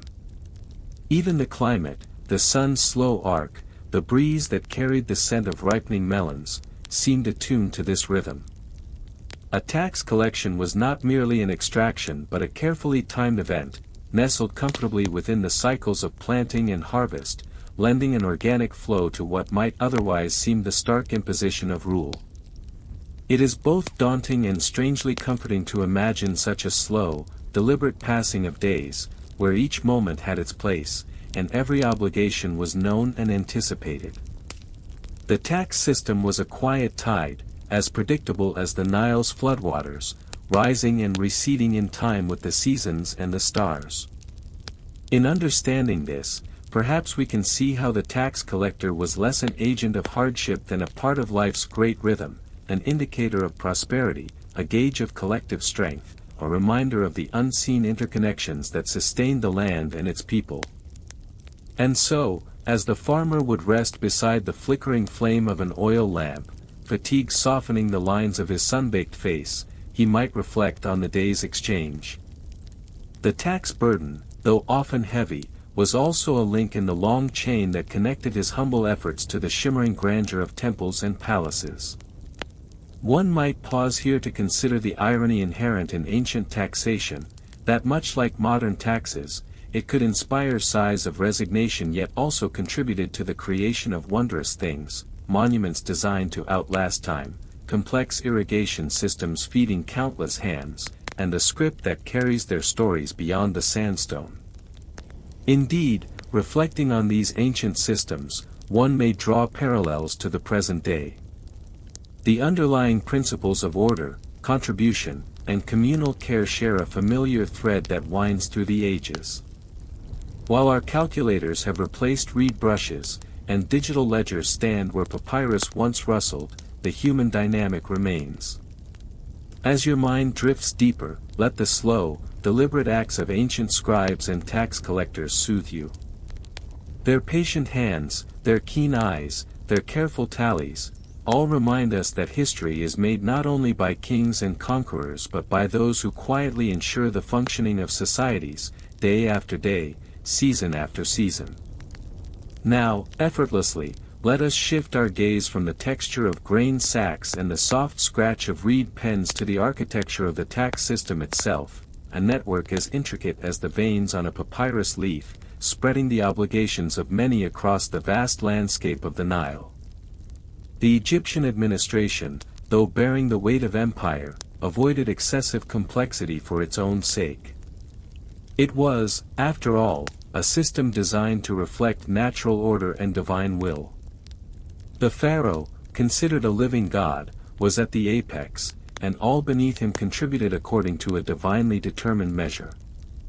This divine sanction added a layer of solemnity to the tasks of taxation, transforming fiscal obligations into acts of religious piety.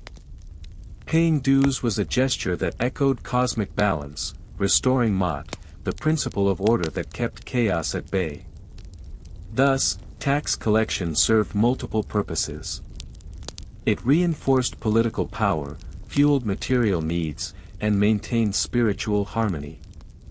In this light, one can almost see the tax collector not as a mere bureaucrat but as an unwitting priest of economic ritual, bearing not only baskets of grain but the intangible weight of sacred duty. The administrative offices, often cool, shadowed chambers with smooth stone floors, would be suffused with the musty scent of papyrus, ink, and the faint trace of incense. Inside, officials in linen robes moved in a dance of careful precision, ensuring that each locality's quota was recorded and dispatched appropriately. Their records, kept in neatly catalogued scrolls, provided a continuity that bound generations. From one scribe to the next, from one season to the next, these documents captured the subtle fluctuations of harvests, of wealth, of discontent subdued and contentment preserved. This continuity was both a comfort and a constraint. The system was cautious, preferring stability to sweeping innovation. Sudden changes could disturb social balance, so assessment methods favored gradual adjustments calibrated to the land's capacity and the people's ability. Occasionally, this meant that during bad years, when the Nile's flood was low or locusts ravaged fields, tax collectors showed leniency, allowing arrears to accumulate or reducing demands. Such moments reflected a flexible patience within the system, a human pause that recognized the limits of extraction. Imagining these episodes unfolds a softer image of governance, one where pragmatism tempers power, where policies are less about punishment and more about sustainability. This provides a lullaby to weary minds. Even in distant epochs, systems could show clemency, a measured understanding of human fragility. As night enfolds the land outside, the coolness carries the faint aroma of lotus blossoms drifting from river banks. The distant calls of night birds punctuate the stillness. It is in such quiet that the great wheel of taxation slowly turns, unhurried, composed, a cycle as predictable and gentle as the moon's course. This endless cycle reminds us of a rhythmic constancy in ancient worlds, something which even the pressures of empire could not entirely uproot. The pulse of river and field, the call of duties rendered, the passing passage of days, all these combined into a gentle, persevering song. And as this ancient melody plays softly beneath the stars, it invites the mind to settle, to release tension, and to appreciate a world where even a task as potentially dreaded as taxation has its place within a larger, peaceful order. One might smile a little in imagining the bureaucrat's quiet frustrations, a spilled inkwell, a stubborn hieroglyph that resists neat inscription, but also the lasting comfort found in the repetitive motion of pen on papyrus, a motion as old as writing itself. Eventually, the scribes would retire, the offices silent, awaiting another sunrise. Meanwhile, the grain stored in vast granaries would rest quietly, like great slumbering spirits, secure and patient through the endless march of days and seasons. This scene of calm storage, though born from the necessity of archiving wealth, breathes a soothing quietude, as if the pillars of civilization themselves were reclining in a much-needed repose. The granaries, constructed from sun-baked mud bricks, stood sturdily amidst the landscape, their walls imbued with the warmth of countless Egyptian suns. One can almost feel the slightly rough texture of the bricks beneath fingertips, the faint dust that stirs with each gentle breeze, and the soft rustling of grain husks stirred by the quiet steps of attending workers.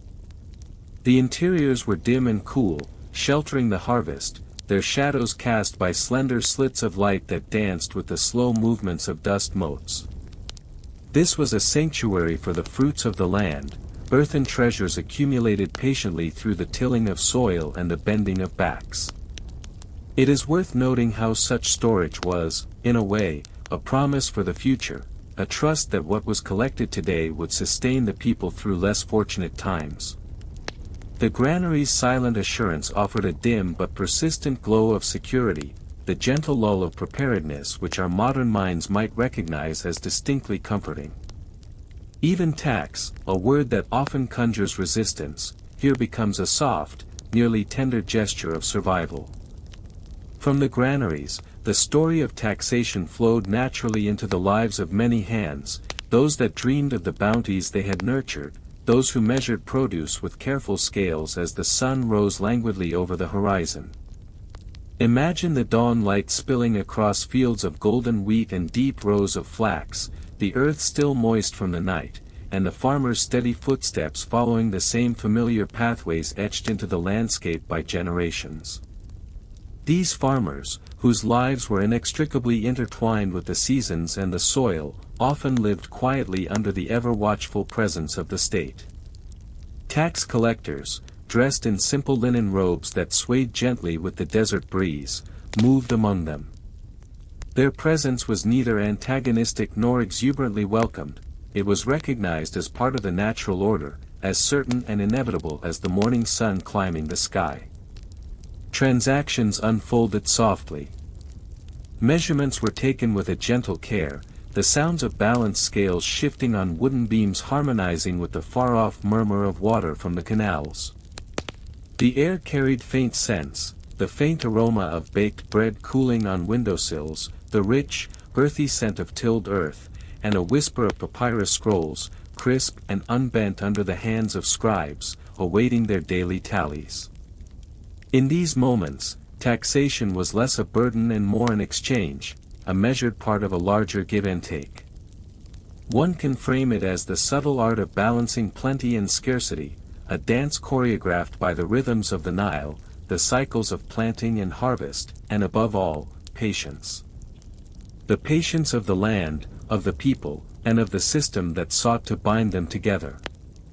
At the heart of this system stood the scribes, those quiet custodians of numbers and records, whose precision laid the groundwork for stability.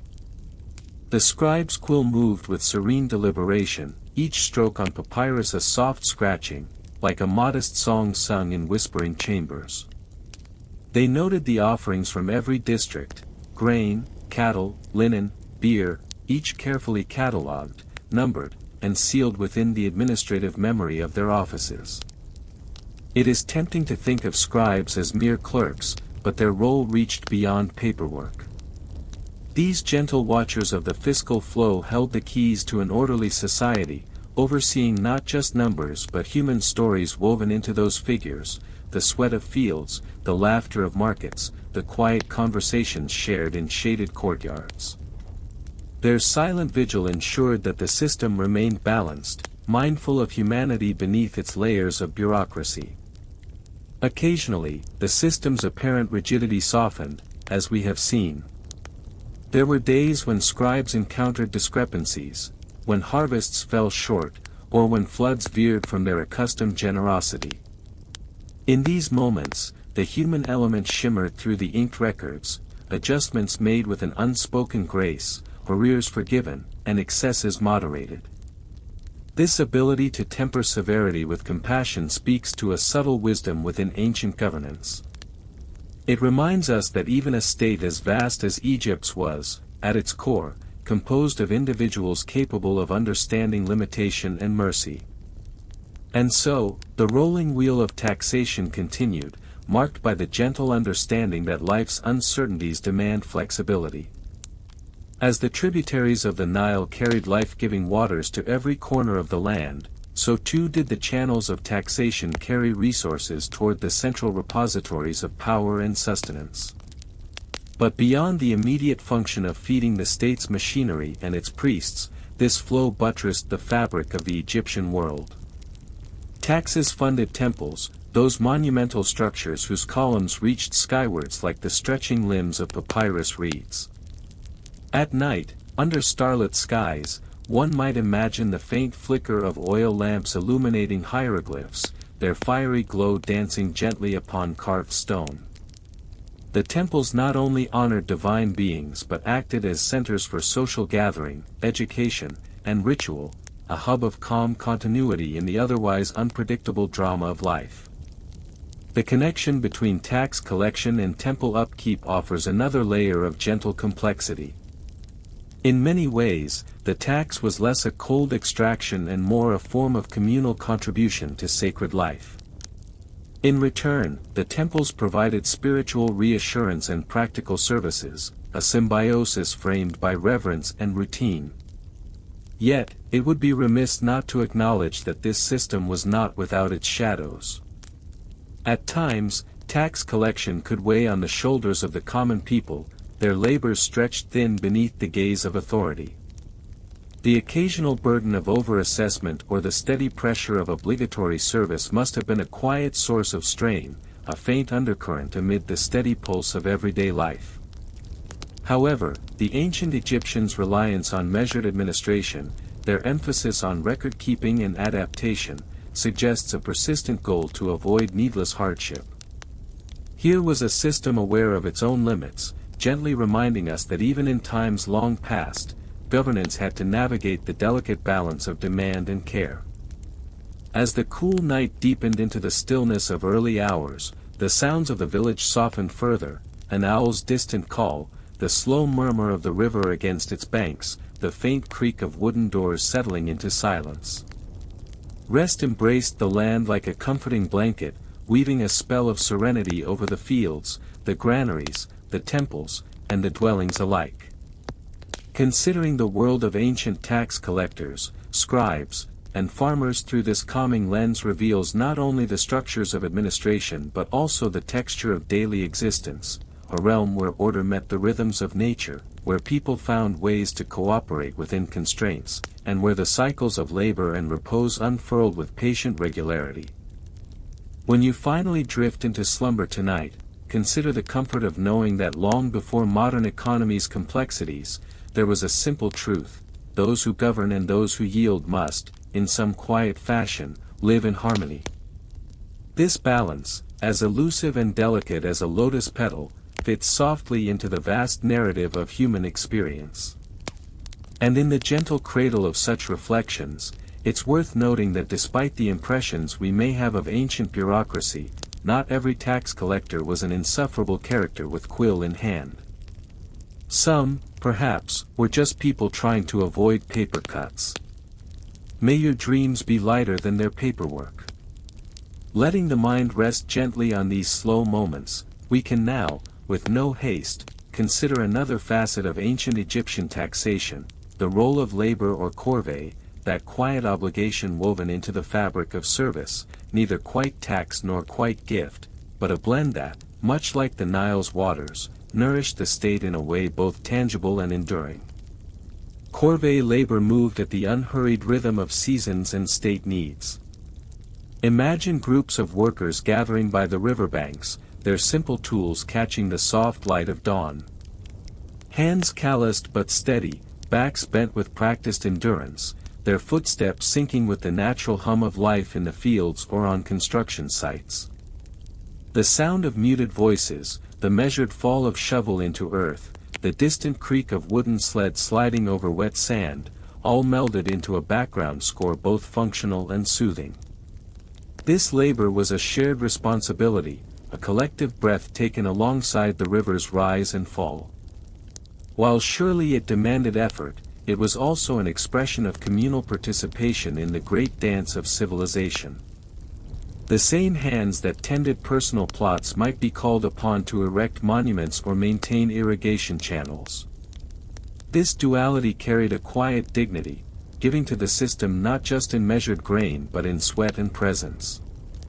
Such workdays unfolded under vast blue skies, where even the heat of the noonday sun could not erase the soft rustle of papyrus or the gentle lapping of Nile water against embankments. The physical toil was tempered by rhythms both natural and social, a steady pace, shared purpose, and the occasional respite offered by the shade of a palm or the cool splash of canal water. In this context, tax was not merely a numeric abstraction but a lived experience tied intimately to body and land. The state's demands were felt not only in official decrees but in the very movement of limbs, the creak of joints, the cadence of human effort. It's worth imagining, too, the small moments of kindness or humor that must have softened these tasks, a quiet joke shared among neighbors resting beneath the spreading fig trees, or the soft laughter that followed a clumsy stumble on the uneven ground. In these unassuming exchanges, the burdens of obligation found a gentle balance in companionship, a whispered reminder that beneath the grand edifice of empire was a tapestry of individual lives, quietly intertwined. From these laborious threads, the fabric of ancient Egypt's tax collection expanded, revealing further subtleties and variations. Beyond corvée, the state engaged with its people through a complex system of offerings, in kind, in service, and sometimes, in coin or metal. The ancient scribes, figures of quiet authority, etched records into clay, stone, and papyrus, their brushes tracing the slow flow of resources much like the river flowed through the land. The very act of record-keeping, so elemental now, held an almost sacred dimension. Imagine the scribe's chamber, cool and dim, scented faintly with the papyrus reeds and black ink. Inside, a figure sat hunched beneath a gentle shaft of sunlight, carefully inscribing hieroglyphs with practiced precision. The scratch of reed pen against papyrus was steady and calm, a rhythmic mark-making that mirrored the steady rhythms of tax flows themselves. These scribes were custodians of a quiet empire, their work ensuring that grain deliveries arrived in time, that quotas were met, not with harshness, but with the inevitable order of things. Their records were more than numbers, they were gestures of connection between the individual and the state, a mapping of duty maintained through cycles of planting, harvest, and storage. Turning from the scribe's desk to the bustling granaries, one can almost hear the muted shuffle of sandals on smooth stone floors, the soft thudding of grain being poured into vast bins, and the low murmur of overseers recounting tallies. The granaries themselves stood as monuments to careful organization, providing not only sustenance but a visible testament to the state's role in the lives of its people. Here, taxation and survival braided together, a partnership fittingly as complex and steady as the Nile's annual inundation. The reservoirs of grain were stores of both economic and social wealth, they underpinned festivals, enabled trade, and anchored the fragile machinery of governance. It is humbling to remember that, despite the demands, life moved forward much as ours does, meals were prepared with care, children played near the water's edge, and families shared stories beneath the sheltering sky. Taxes, in their quiet way, were part of this ebb and flow, woven into the everyday, neither foe nor friend, but a constant presence. And now, effortlessly, let's move from these agricultural rhythms to the role of craftsmen and artisans in the tax system. Yes, both topics are equally painful, one involving sweat-soaked fields, the other, sand-filled workshops. Inside the shaded courtyards where artisans gathered, the gentle tapping of chisels shaping stone or the soft embrace of wet clay coming to form might be heard. These skilled hands contributed to the state's needs through specialized goods, and their products often doubled as tax payments or offerings. Sometimes, the exchange was literal, crafted wares received in lieu of grain or labor, while at other times, artisans labored under specific directives to produce temple furnishings, funerary objects, or statuary. This blend of creativity and obligation reflected a nuanced understanding of value, art, and service. The craftsman's output was not merely functionality but an expression of culture, devotion, and identity. Yet underlying this, the flow of goods and taxes continued, the quiet collection moving from fields to workshops in a seamless, if unremarkable, current. Visualize the gentle crackle of a kiln cooling, or the faint smell of resin and pigment mixing in the air. Imagine the delicate concentration of an artisan as they engrave fine details into faience or wood, each mark both an act of devotion and part of the unspoken contract with the state. The echo of their labor, like the scribe's ink strokes or the plowman's plodding, resonated in temples bathed in golden light, creating monuments meant to transcend time. Moving onward through the provinces, the presence of tax collectors, figures often regarded with unease, remained surprisingly understated in the ancient records. Their visits did not commonly descend into confrontation but proceeded with bureaucratic regularity. These agents of the state circulated letters, measured fields, balanced ledgers, and collected dues with a kind of courteous, even perfunctory efficiency. Perhaps one might imagine a calm station where a tax collector pauses, shading their eyes against the sun, making notes in a leather-bound account, or gently accepting the carefully bundled payment from a farmer's hands. There is no rush, no harshness, only the quiet acceptance of rolls, an exchange governed by custom and expectation. The tax collector was neither enemy nor friend, but a reminder that life belonged to a larger order. Their presence was a gentle pull toward community responsibility, a message more administrative than punitive. And yet, within these mundane interactions rested the vital link ensuring that the wheels of governance turned smoothly. Zooming out from these personal interactions reveals the grand bureaucratic structures built around ancient Egyptian taxation. Offices, archives, and treasuries, all staffed by diligent officials, functioned as a vast, quiet organism. Here records were filed, disputes resolved, and resources allocated with measured precision. Though the scale might be vast, it moved with a softness remarkable in its steadiness. Imagine the palace complexes, chambers punctuated by columns and shaded by canopies, where the council of advisors unfolded with patient deliberation. The very walls, adorned with murals of peasants and priests, scribes and merchants, narrated a vision of shared effort. And so, nestled between the broad strokes of empire and the fine details of individual lives, tax collection in ancient Egypt reveals itself not as a harsh imposition, but as a persistent thread woven through the social and economic fabric, a thread forming a pattern both practical and profound. In this quiet system, survival depended not solely on raw power or coercion, but on a sustained commitment to order, ritual, and mutual dependence. The tax was a whisper flowing through the large and small acts of life, a song as old and steady as the Nile's endless journey. As the cycles moved gently onward, so too did the notions of fairness and duty evolve. Records hint at occasional disputes, at whispered complaints and tentative negotiations. These moments, far from erupting into open conflict, usually unfolded within a framework of pragmatic compromise and mutual recognition. Sometimes, grazing rights were adjusted, at other times, exemptions granted, proof that even in antiquity, the human necessity for balance found expression within the system.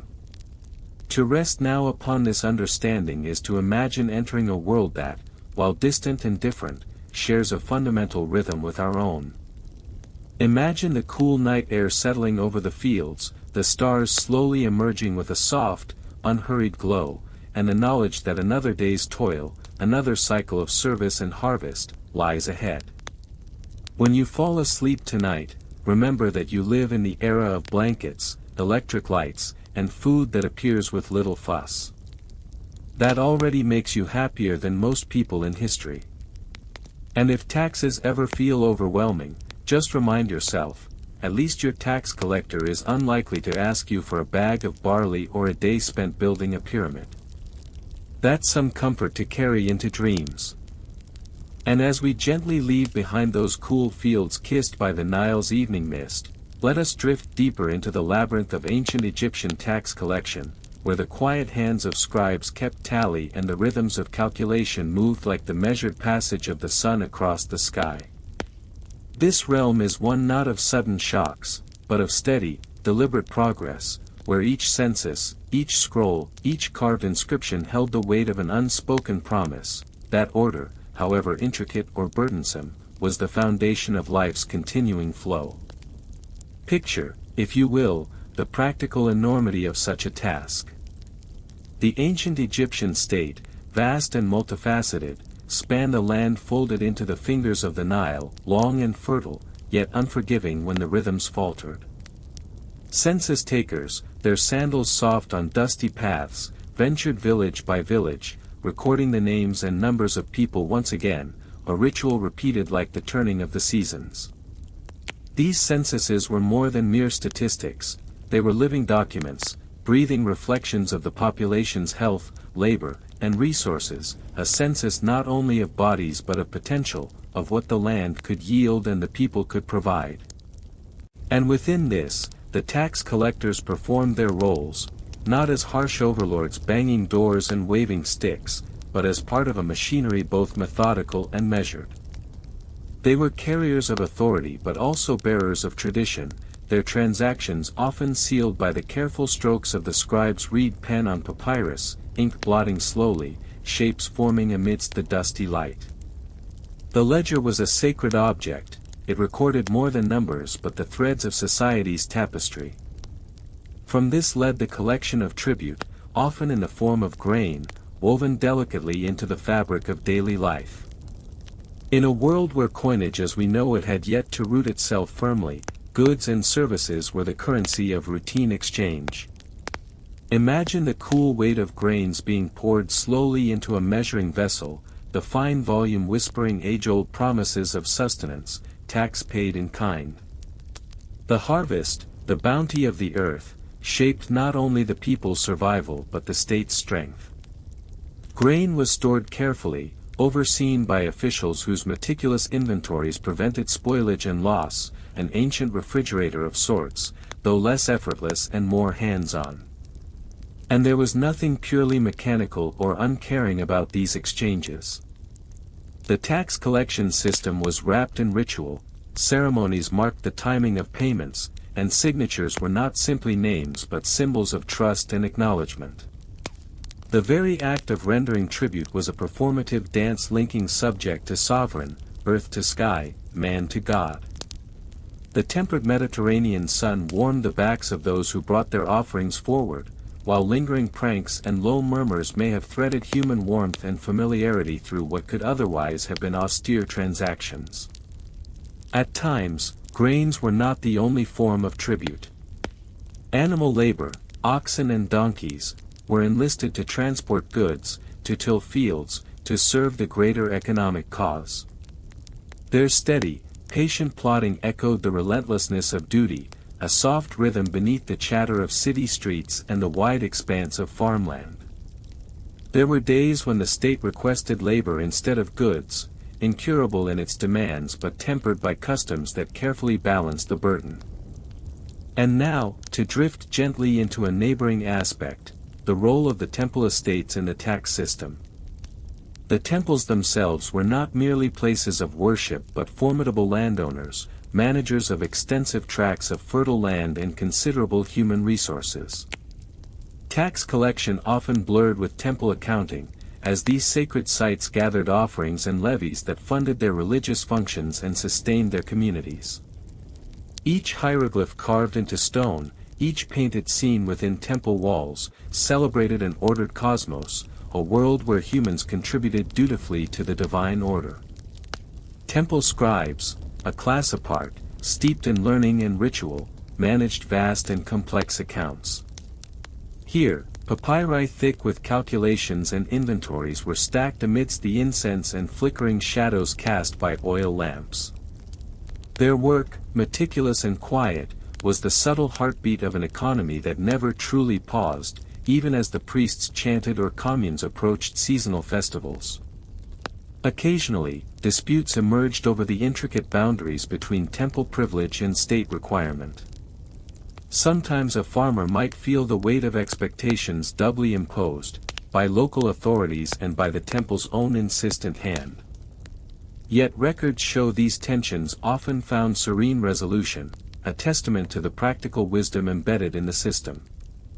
Negotiation, even then, was a murmur beneath the surface, rather than a roar. And of course, the uneasy concept of exemptions must be acknowledged. Certain groups, by virtue of status or circumstance, might receive relief. Veterans of campaigns, temple functionaries, some artisans, each could be granted a measure of reprieve. These small instances of mercy, like the occasional cool breeze on a hot day, threaded through official decrees and administrative notes. They remind us that ancient systems, regardless of their formidable appearance, contained within them strands of human kindness, or at least pragmatic flexibility. In thinking about these many pieces, the census takers roaming the fertile lands, the grain measured in quarts and bushels, the enduring scribes etching economic records, one can almost hear the soundscape of ancient Egypt. The soft rustle of papyrus, the clatter of pots and baskets, the distant call of a bird riding the wind, the quiet chatter of villagers settling into evening after fulfilling their seasonal dues. This nearly hypnotic rhythm of taxation, predictable, inevitable, and measured, mirrors, in many ways, the greater cycles of life along the Nile. There was a harmony in the repetition, a gentleness in the inevitability. Taxation was not the sharp cut of surprise but the slow harvesting of the skin's natural tension, the languid release that allows the mind to rest. Looking back across the millennia, it is easy to romanticize or vilify ancient tax practice. Yet when observed through the delicate lens of routine and necessity, it is revealed as a vital thread holding together a vast and complex society. Each tribute paid, every record inscribed, contributed a tiny stone to the monument not of tyranny, but of shared endeavor, building one of history's most enduring civilizations. As we gently close this chapter and prepare to move forward, it is worth pausing to appreciate the stark contrasts with our modern world. No clunky papyrus ledgers clutter desks anymore, scarcely a grain of barley changes hands in governmental payment these days. Instead, numbers zip invisibly through computers, taxes often abstract and intangible, paid without the dust and heat of a desert afternoon. When you drift off to sleep tonight, let yourself cradle the knowledge that you live in an era of relative ease in these matters. The hard Scrabble days of bringing grain by reed basket to a tax collector under the blazing sun are softly replaced by clicks and forms, sometimes tedious but less dusty. That quiet advantage is a blanket wrapping around your senses, a calming counterpoint to the history we share. And if you ever find your mind wandering during the more tedious moments of tax season, remember that at least your tax collector doesn't require payment in oxen or a day spent hauling stones. Imagine the relief, the gentle laughter, even if it's just in your dreams. Moving now with serene inevitability into another dimension of this story, the fascinating role of scribes themselves, those tireless record keepers who shaped the very heartbeat of tax collection. These individuals, often overlooked, were indispensable to the system's smooth operation. With steady hands and minds trained in the complex hieratic script, an evolution of the more artistic hieroglyphs, they transformed ephemeral conversations into permanent records. Imagine the careful scratching of reed pens on thin, fibrous sheets of papyrus, a crafting of lines that was both art and accountancy. The scribe's world was one of quiet diligence, seated within shaded offices possibly fragrant with the soft smoke of incense, or by the lazy light of oil lamps flickering against painted walls. Their work demanded not only numeracy but patience, a tolerance for the repetitive and the mundane. The rhythm of their tasks paralleled that of the Nile's flooding, constant, reliable, life-giving despite its routine nature. Scribes held privileged education, often trained from youth within temple schools. Their knowledge extended beyond mere tax figures, it encompassed law, administration, astronomy, and literature. Their role thus connected them deeply to the state, religion, and society, a convergence of many modes of ancient life. It is amusing, perhaps, to consider that these early accountants, so dedicated to the precise upkeep of records, might find much in common with our modern desk workers, peering through digital screens, crunching data, occasionally longing for a scenic riverbank or the whisper of papyrus in hand. History circles gently back to familiar human experiences, repetition, focus, frustration, achievement. The scribes were, in a sense, the system's quiet custodians. Without them, the tax structure might collapse into chaos, but with them, it functioned with the smoothness of woven linen cloth. Much like the Nile's steady rise and fall, their labor was predictable and essential. As the tax rolls grew, so too did the bureaucratic architecture within which they worked. Officials rose through ranks, offices multiplied, and documentation became increasingly sophisticated.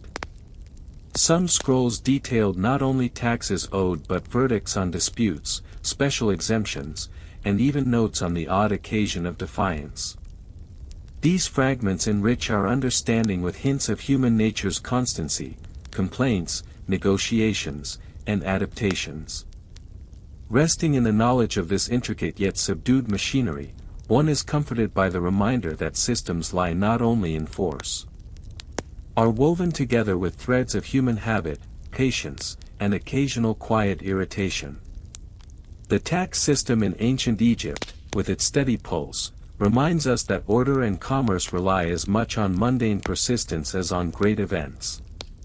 Taxes, in essence, are a reflection of society's lifeblood, flowing from the fields, the workshops, and the homes of common folk to the central authority, the pharaoh, often framed as a divine steward over all land and resources. In ancient Egypt, where the sun's relentless journey marked time, so too did the regular collection of tribute mark the seasons, the cycles of planting and harvest, building and celebration. The cornerstone of this system was land and its yield. Farmers worked plots skewered between irrigation canals, channels that caught the generous inundation of the Nile when it rose, then receded. Their task was to coax forth wheat, barley, and flax from the fertile silt, knowing that a portion of their produce would soon be due to the officials who would come with baskets and bags, tallying the shares and consigning them to storage granaries. This method of in-kind taxation, measured in grain and goods rather than coins, evoked the tangible abundance of the land itself.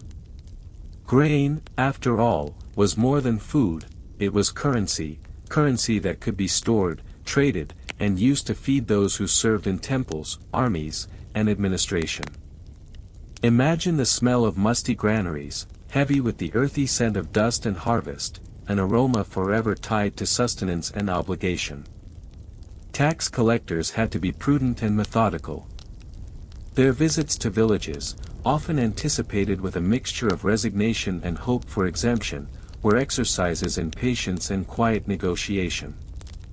Records might show complaints of poor yields, a flood that washed away seeds or an invasion of locusts, slanting the conversations towards appeals for leniency. These appeals sometimes succeeded, occasionally, the gods' favor, or political circumstance, granted reprieve. Within this ebb and flow, the boundaries of the tax system expanded to encompass not only agricultural produce but also livestock, manufactured goods, and labor. The labor tax, known as corvée, was a peculiar form of contribution where citizens gave their time to state projects, digging canals, constructing temples, or carving monuments, instead of goods. This system connected the intangible currency of human effort to the material necessities of the kingdom. One might almost paint a mental image of a village scene at dawn, soft light spills over mud brick houses, farmers gather their tools, and distant shouts mark the arrival of officials. The murmur of voices blends with the cooing of pigeons and the rustle of papyrus reeds by the riverbank. Here, the ordinary and the bureaucratic convene without fanfare but with resolute determination. Gradually, the evolving tax machinery required increasing levels of specialization.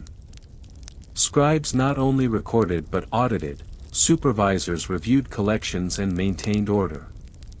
Petty officials, perhaps chosen from local elites, ensured compliance while balancing the delicate dance of authority and community goodwill.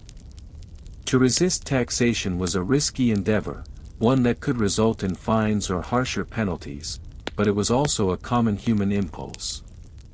The social texture surrounding tax collection reveals nuances of Egyptian culture, respect for authority, reliance on religious sanction, pragmatic acceptance, and also subtle resistance. Temples, with their vast estates, often negotiated special statuses, contributing their allocations but also benefiting from sanctified privilege.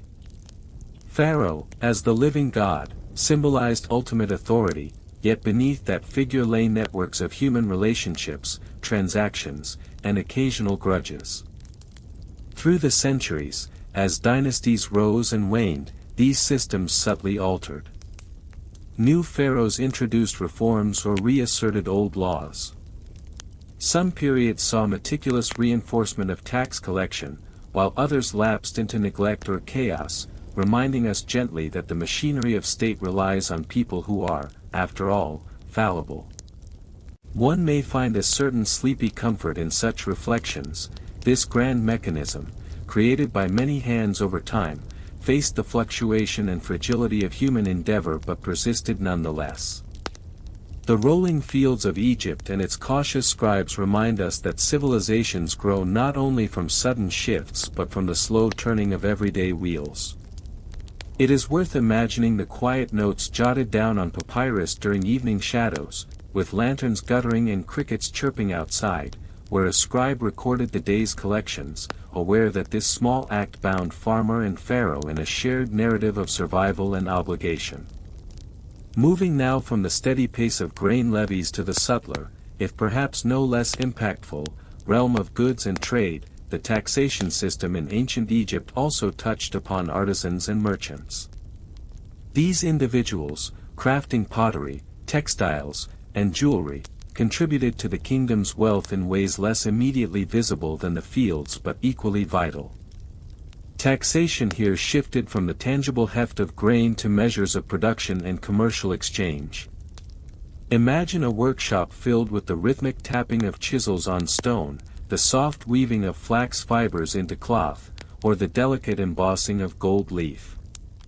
In these places, tax obligations might translate into a percentage of finished goods, designed to support the wider community and the state apparatus. Merchants, too, played a quiet but essential role in the economic web. Their caravans and riverboats, laden with goods from distant parts of Egypt and beyond, navigated the waters with care. Duties and tolls at ports and trade posts ensured that wealth passed through to the pharaoh's treasury, collected by officials just as unyielding in their attention as field tax collectors. There is something almost soothing in the thought of such regularity, that from marketplaces and craft shops alike, a fraction of the daily labor contributed to the sustenance and splendor of the kingdom. Though inconvenient to those providing it, these taxes were threads in a large tapestry of order, culture, and continuity. The collection of taxes upon goods was, naturally, another realm requiring meticulous record-keeping. Scribes carefully tallied records of goods produced or sold, ensuring that the state received its due. This further expanded the scope of bureaucracy, the network of checks, balances, and audits that preserved the integrity of collections. And now, effortlessly, let us move from these artisan and trade levies into the realm of temple taxation and religious offerings, an area where duty and devotion intertwined like the reeds of the Nile. Temples, as centers of both worship and economy, both contributed to and benefited from the vast system of taxation. These sacred institutions managed farms, workshops, and stores of wealth. Their offerings were not only expressions of faith but also forms of tribute. The priests, deeply embedded within Egypt's social and political fabric, maintained detailed accounts of donations, rations, and agricultural yields supporting temple activities. In this quiet domain, the language of tax mingled with ritual. Offerings to gods became numerically recorded transactions, and pious acts became economic ones. The serene temples, surrounded by palms and lotus blooms, witnessed this dance of the sacred and the administrative. Even here, the system revealed human nature's subtle contradictions. While temples enjoyed certain privileges and exemptions, they also faced oversight to prevent excess or abuse. The weight of responsibility balanced devotion with duty, a theme as old as civilization itself. One can almost hear the soft chanting of priests mingled with the scratch of reed pens on papyrus, the muted clinking of ceremonial vessels, the steady beat of time in a world ruled by both God and Pharaoh. Such imagery gently lulls us into contemplating the interconnectedness of belief and bureaucracy, of tribute and tradition. As we contemplate the many paths by which ancient Egyptians fulfilled their obligations, it is useful to reflect quietly on the consequences of this system for the common individual. While tax collection was essential to the kingdom's sustenance, it also invited weariness and sometimes hardship. Farmers depended on good floods, artisans required steady demand, laborers balancing work and levy might feel the slow weight of incremental demands. Yet, the system strove to distribute these burdens across society, mitigating extremes when possible. Records of petitions for relief, though rare, hint at a society aware of limits and human vulnerability. This balance of order and empathy, though imperfect, represents a profound lesson in governance. For in some shade beneath the papyrus palms, someone long ago recorded a wedded plea for leniency, a quiet reminder that even the mightiest systems depend ultimately on understanding the people they serve. And as the daylight fades into evening and the land cools, think of those whose lives intersected with tax collection, the farmer measuring grain in the soft light of dawn, the scribe copying figures by flickering oil lamps, the merchant counting coins as twilight settled over the Nile. Each carried a fragment of a story, quietly stitched into the grand narrative of ancient Egypt. Their daily efforts, their measured contributions, built a civilization that continues to fascinate and soothe curious minds today. When you fall asleep tonight, remember that you live in a time where taxes are more often numbers on a screen than sacks of grain hauled by hand. This fact alone might grant a touch of comfort. Your ledgers, if you have any, may be digital and therefore infinitely less dusty. As our contemplation of tax collection in ancient Egypt gently draws to a close, it calls upon us to appreciate the profound interplay of human patience, routine, and duty that sustained a remarkable civilization. The next time you find yourself mildly annoyed by paperwork or a bill, recall that somewhere in the past, a farmer watched the Nile rise and thought wistfully of all those tiny grains that must find their way to invisible hands. And now, taking care to remain comfortably quiet, let us gently tide into the softer lapses of history, where the rhythm of daily life is punctuated by seasons rather than sums.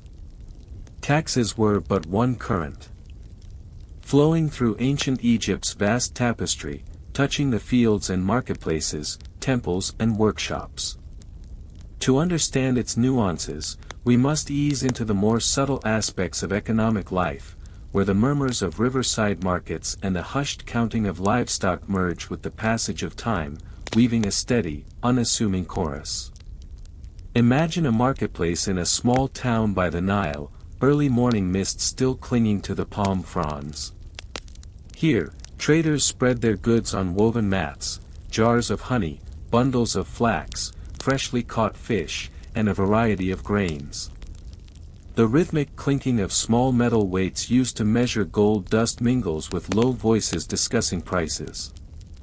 Amid this gentle commerce, tax collectors, or rather their proxies, occasionally make their rounds, not with force, but with records and protocols practiced silently over generations. In fact, the Nile itself, with its seasonal ebb and flow, played a role both literal and symbolic in the tax system. When the river flooded, it brought fertile silt that promised abundant harvests. But when waters failed to rise as expected, the promise of plenty dimmed, and along with it, the reliability of tax incomes. Farmers anticipated this balance, and so did the administrators who kept carefully crafted records on papyrus scrolls, their fine strokes embodying the rhythms of expectation and caution. The ancient scribes, a profession both revered and tedious, served as bridges between these worlds. With long brushes dipped in black and red ink, They inscribed the tallies of grain and livestock, the careful accounts of the past season and projections for what was due. Their hands, steady as the sun's arc, recorded more than numbers. They encoded the will of a state that had to negotiate the delicate dance of governance and survival. These scribes worked in quiet, shaded chambers within temples and governmental houses. The scent of ink mingled with the stone and papyrus surrounding them, a mixture as old as the civilization itself. Their tasks required a precise, patient rhythm, exacting, but not hurried. After all, in a land with an administration practiced over millennia, mistakes could ripple far, like a miscounted grain would ripple through a harvest table.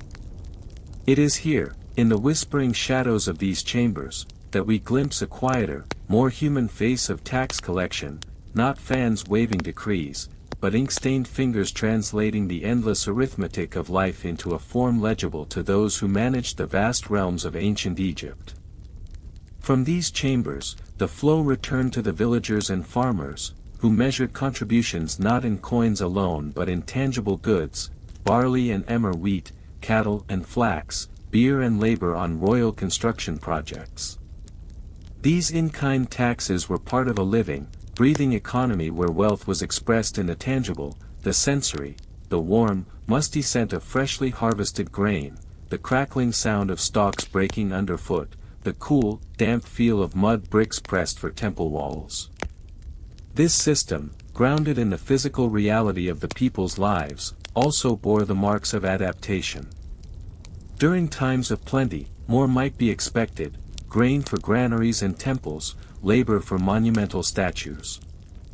But in lean seasons, officials showed restraint, or at least records sometimes reflected delays and reductions. Petitions carved in stone or papyrus show a recognition, however cautious, that pushing too hard could break the fragile balance necessary to sustain both subjects and rulers alike.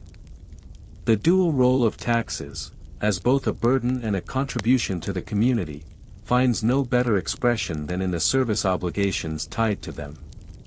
Labor on public works projects, levied on farmers and craftsmen, ensured that the nation's enormous architectural ambitions could be realized without a standing army of professional builders. The rhythm of seasons dictated when fields lay fallow and when laborers could turn from the land to stone quarries and mud brick fields. Just imagine the scene, after the dawn chorus of birds declines, groups of villagers gather by the riverbank, stretching their limbs and squinting against the brightening sky. Their tools, simple chisels, wooden mallets, and woven baskets, rest nearby. The scribe's tally book is tucked safely in the shade, while tax collectors oversee the timekeepers who mark the hours under the sun. Together, a community built Egypt's dreams, stone by heavy, enduring stone. This interplay between individual effort and centralized administration was a hallmark of Egyptian governance. Each grain counted, each measure recorded, was part of a greater symphony of order, one sustained by the quiet diligence of many. It is a testament to their patience that the ancient records, papyri and ostraca, survive today, revealing the meticulous details that underpin such a vast and complex system. The sense of order extended into the storage of collected goods. Granaries, large, sturdy buildings with thick mud bricks and narrow ventilation shafts, stood as repositories of both sustenance and security. Their interiors were cool and dim, filled with the earthy aroma of stored grain, the occasional scurrying of small creatures, and the faint, persistent hope that what was kept would outlast any season's uncertainties.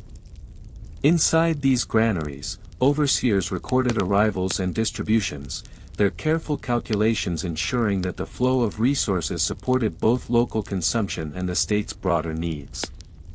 The weight of accountability rested on their shoulders, yet their work also contributed to the collective stability.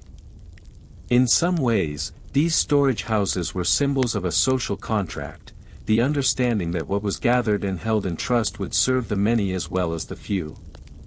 Imagine the hands that piled sacks of grain, the rough fibers pressing against fingers, the soft sound of earth-dusted footsteps on stone floors. These sensory details remind us that tax collection was not merely an abstract concept, but a daily, tactile experience shared across classes. Of course, not all aspects of this system were harmonious. It would be unrealistic to suggest that the demands placed upon the people were always light or welcome. Some regions and groups bore heavier burdens, and disputes undoubtedly arose, though often quietly. The incentive structures within the bureaucracy could, at times, foster overzealousness or corruption.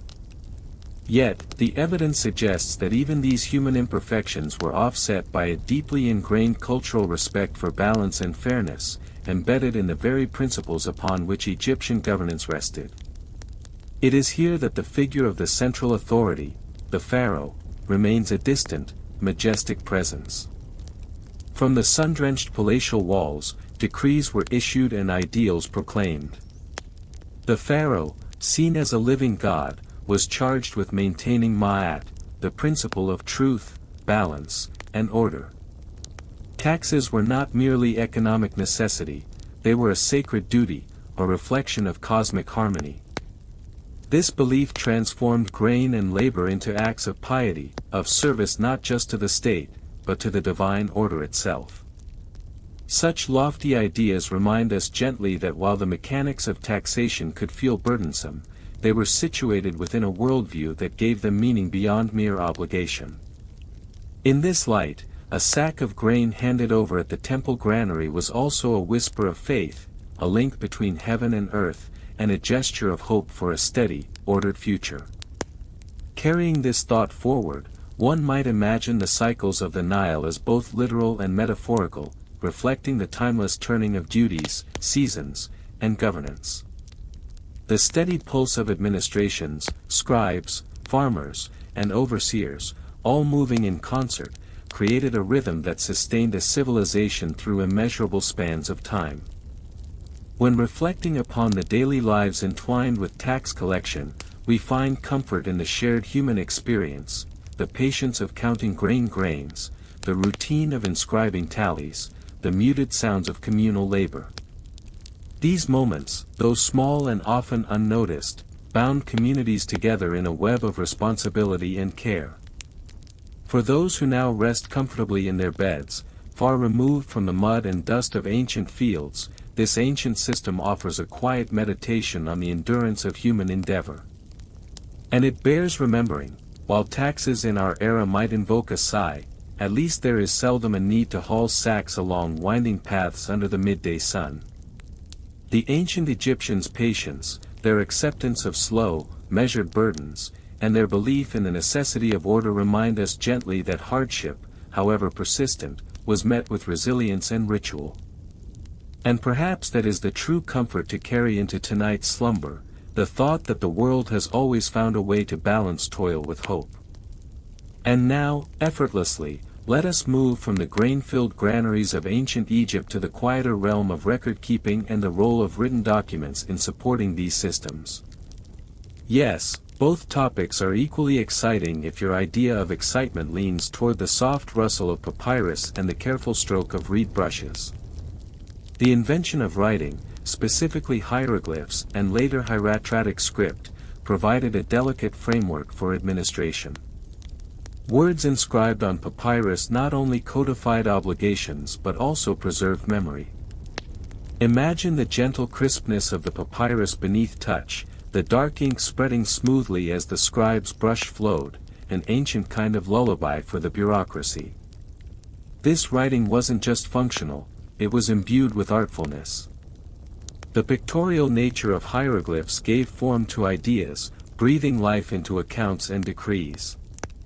Yet practicality won in the everyday use of hieratic script, simplified signs allowing for speed and efficiency in management documents.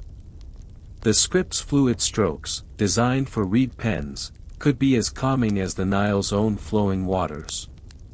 Administrators stored these records in temple archives, repositories of knowledge and power. Their rooms, cool and shaded, were places where sounds melted away into silence, interrupted only by the occasional tap of a reed pen.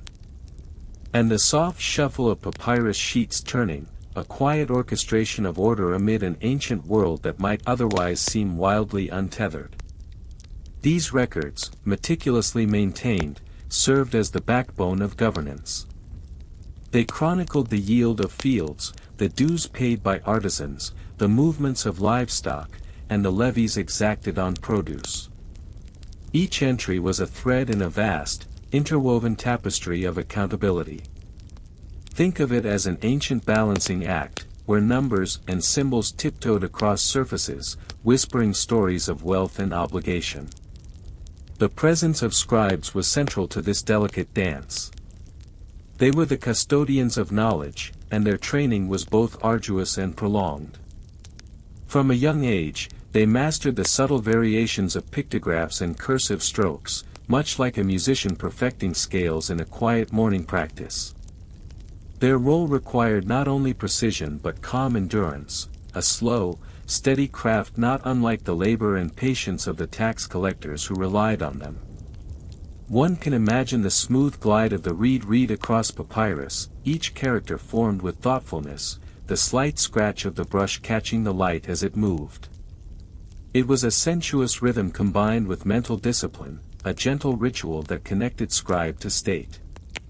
And through their diligent work, the complexities of administration were humanized, rendered into a language that could be shared, preserved, and trusted. Within these archives, the stability of a civilization was quietly stored, not in the form of grand monuments, but in rows upon rows of written accounts. The knowledge bound within scrolls and jars of papyrus ensured that the cycle of taxation remained predictable, consistent, and, dare one say, sleep-inducing in its regularity. Relax now, as the scribe's brush continues its work, and we turn gently to the people who lived under this system, the farmers, traders, and laborers. Their lives, though often defined by obligations and duties, had a rhythm not unlike the slow, welcoming tides of the Nile, steady, reliable, and inevitable. Imagine a small village scene. The sun rises softly over the horizon, casting a warm, amber light over fields heavy with wheat and barley. The scent of damp earth mingles with the faint aroma of baking bread. Children stir in their mud brick homes, and the murmuring of voices weaves into the calm morning air. Farmers step out, tools in hand, ready to tend their plots. Amid their humble routines, there exists an unspoken understanding, that part of what they cultivate belongs not just to themselves, but to the larger fabric of society. The ancient system of tax collection was both a tether and a bond. While it required effort, sometimes much effort, it also knit communities together. Farmers who paid their dues contributed to the maintenance of irrigation canals, the feeding of temple workers, and the support of the pharaoh's administration. In turn, these structures promoted stability and continuity. The river, the land, and the people danced in a quiet harmony that supported life itself. Consider, too, the annual cycles that governed agricultural production and taxation. After the harvest, portions of grain were gathered and set aside, carefully measured and recorded. This seasonal rhythm was intertwined with religious festivals and communal activities, providing a framework that sustained both body and spirit. The work was demanding, yes, but it was also woven seamlessly into the patterns of life, much like the gentle flow of the Nile's waters. And while the notions of debt and obligation often carry a heavy weight, there was a certain dignity in this ancient system's cultivated patience. The populace endured not in wilting despair but with a calm acquiescence, trusting in the constancy of the land and the order that the administration sought to preserve. It was a shared story, not just of burden, but of belonging. As evening settles, and the fields grow quiet beneath the vast desert sky, one might reflect on how very different yet surprisingly similar these lives were to our own. Though the tools have changed, and the voices have softened into memory, the slow, steady pulse of obligation continues to mark the rhythm of human existence. Perhaps, as you drift closer to sleep, you can hear the distant echo of a reed pen scratching across papyrus, or the muted sound of grain pouring softly into a storage jar. Such are the whispers of history, gentle murmurs that remind us how enduring human patience truly is.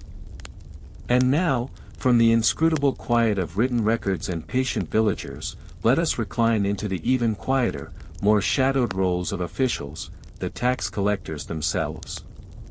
For behind every scroll and census was a person tasked with exacting the dues of the empire, a role that, while perhaps not enviable, was essential to maintaining the delicate balance. Tax collectors walked a fine line. They were agents of the state, imposing order and ensuring compliance, but also members of the communities they oversaw. Their duties required a blend of firmness and diplomacy, an understanding of the nuances that governed human behavior. Picture these officials, moving slowly through villages and towns, weighed down not just by the sacks they might be carrying but by the insistent demands of paperwork and social negotiations.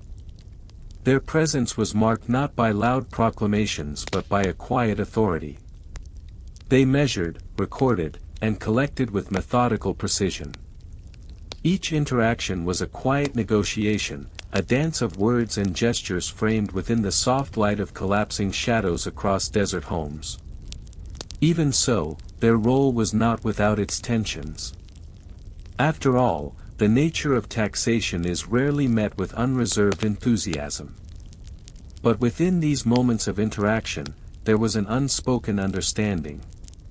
Tax collectors, like the farmers and scribes, were participants in a seasonality of duty and provision. They, too, relied on the rhythms of the land and the steady flow of the Nile. Without their careful oversight, the smooth functioning of society might falter. Picture the subtle exchanges that might have taken place, a farmer presenting his grain, the collector weighing and measuring, the scribe marking the tally. The sun, moving slowly overhead, marks the passage of time, steady and unhurried. The conversation may be quiet, the tone matter of fact, and the inevitable paperwork just another part of the day's work.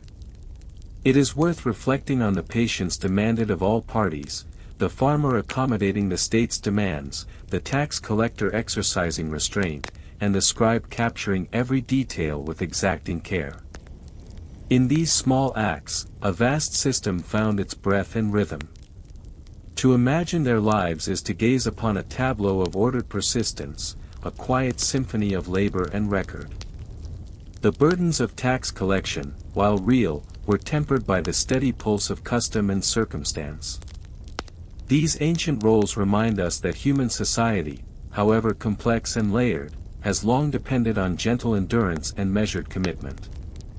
In considering these roles, we may also glimpse the fragility underlying the ancient system. There were times when harvests failed, or the river's floodwaters receded too early. When such moments came, the smooth machinery of taxation wavered. Yet even then, the administrative structures were designed with a certain flexibility, somewhat like a reed bending with the wind, allowing the system to absorb shocks, delays, and shortfalls. These adjustments too were recorded, their details woven sparingly into archives like notes in a quiet ledger. Such moments remind us that the human element within such a system was always present, a touch of mercy here, an acknowledged hardship there, a collective hope that the next season might bring greater abundance. And as the night deepens and our minds drift ever more toward rest, it is comforting to remember that the ancient world, for all its challenges, had devised ways to accommodate the unpredictable nature of life. Their resilience is like a soft pillow beneath the head of history, cushioning the inevitable weariness with its steadfast rhythm. So tonight, when your body sinks into your bed, and the gentle hum of modern life fades to distant quiet, may you rest easier knowing that the tax collectors of ancient Egypt faced their duties with the same kind of slow, steady perseverance that sustains us all. In their ink and grain, in their measured calls and calm exchanges, there lies a timeless lullaby. When you fall asleep tonight, remember that you live in an era where taxes are mostly paid electronically, and conversations with collectors usually happen without the weight of grain sacks on your back. That alone should coax a small smile as you drift into dreams. Moving now from the earthy presence of tax collectors, their measured footsteps fading softly into the background, let us glide gently into the intriguing world of temple offerings and their relationship with the tax system. Yes, an entirely different flavor of obligation, but equally soporific in its repetitive ceremonial calm. Temples in ancient Egypt were not only centers of worship but also hubs of economic activity and administration. Offerings, whether of grain, animals, scented oils, or crafted goods, were made by individuals and communities as acts of piety and social duty. These offerings, in a sense, functioned within a parallel system to taxes, voluntary gestures that reinforced social bonds and contributed to the temple's wealth.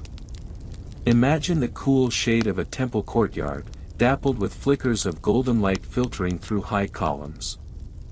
The scent of frankincense and myrrh mixes with the warmth of freshly baked bread laid in neat stacks. Priests notice each offering, meticulously recording each donation in scrolls that echo the meticulous tax records kept by scribes. The relationship between temple offerings and taxation was subtle but significant. In some ways, offerings served as a form of tax in kind, goods rendered to religious institutions that both sanctified and sustained the social order. Temples used these offerings to support their own workers, to feed the community, and to maintain the ritual calendar. Consider the soft murmur of chants rising from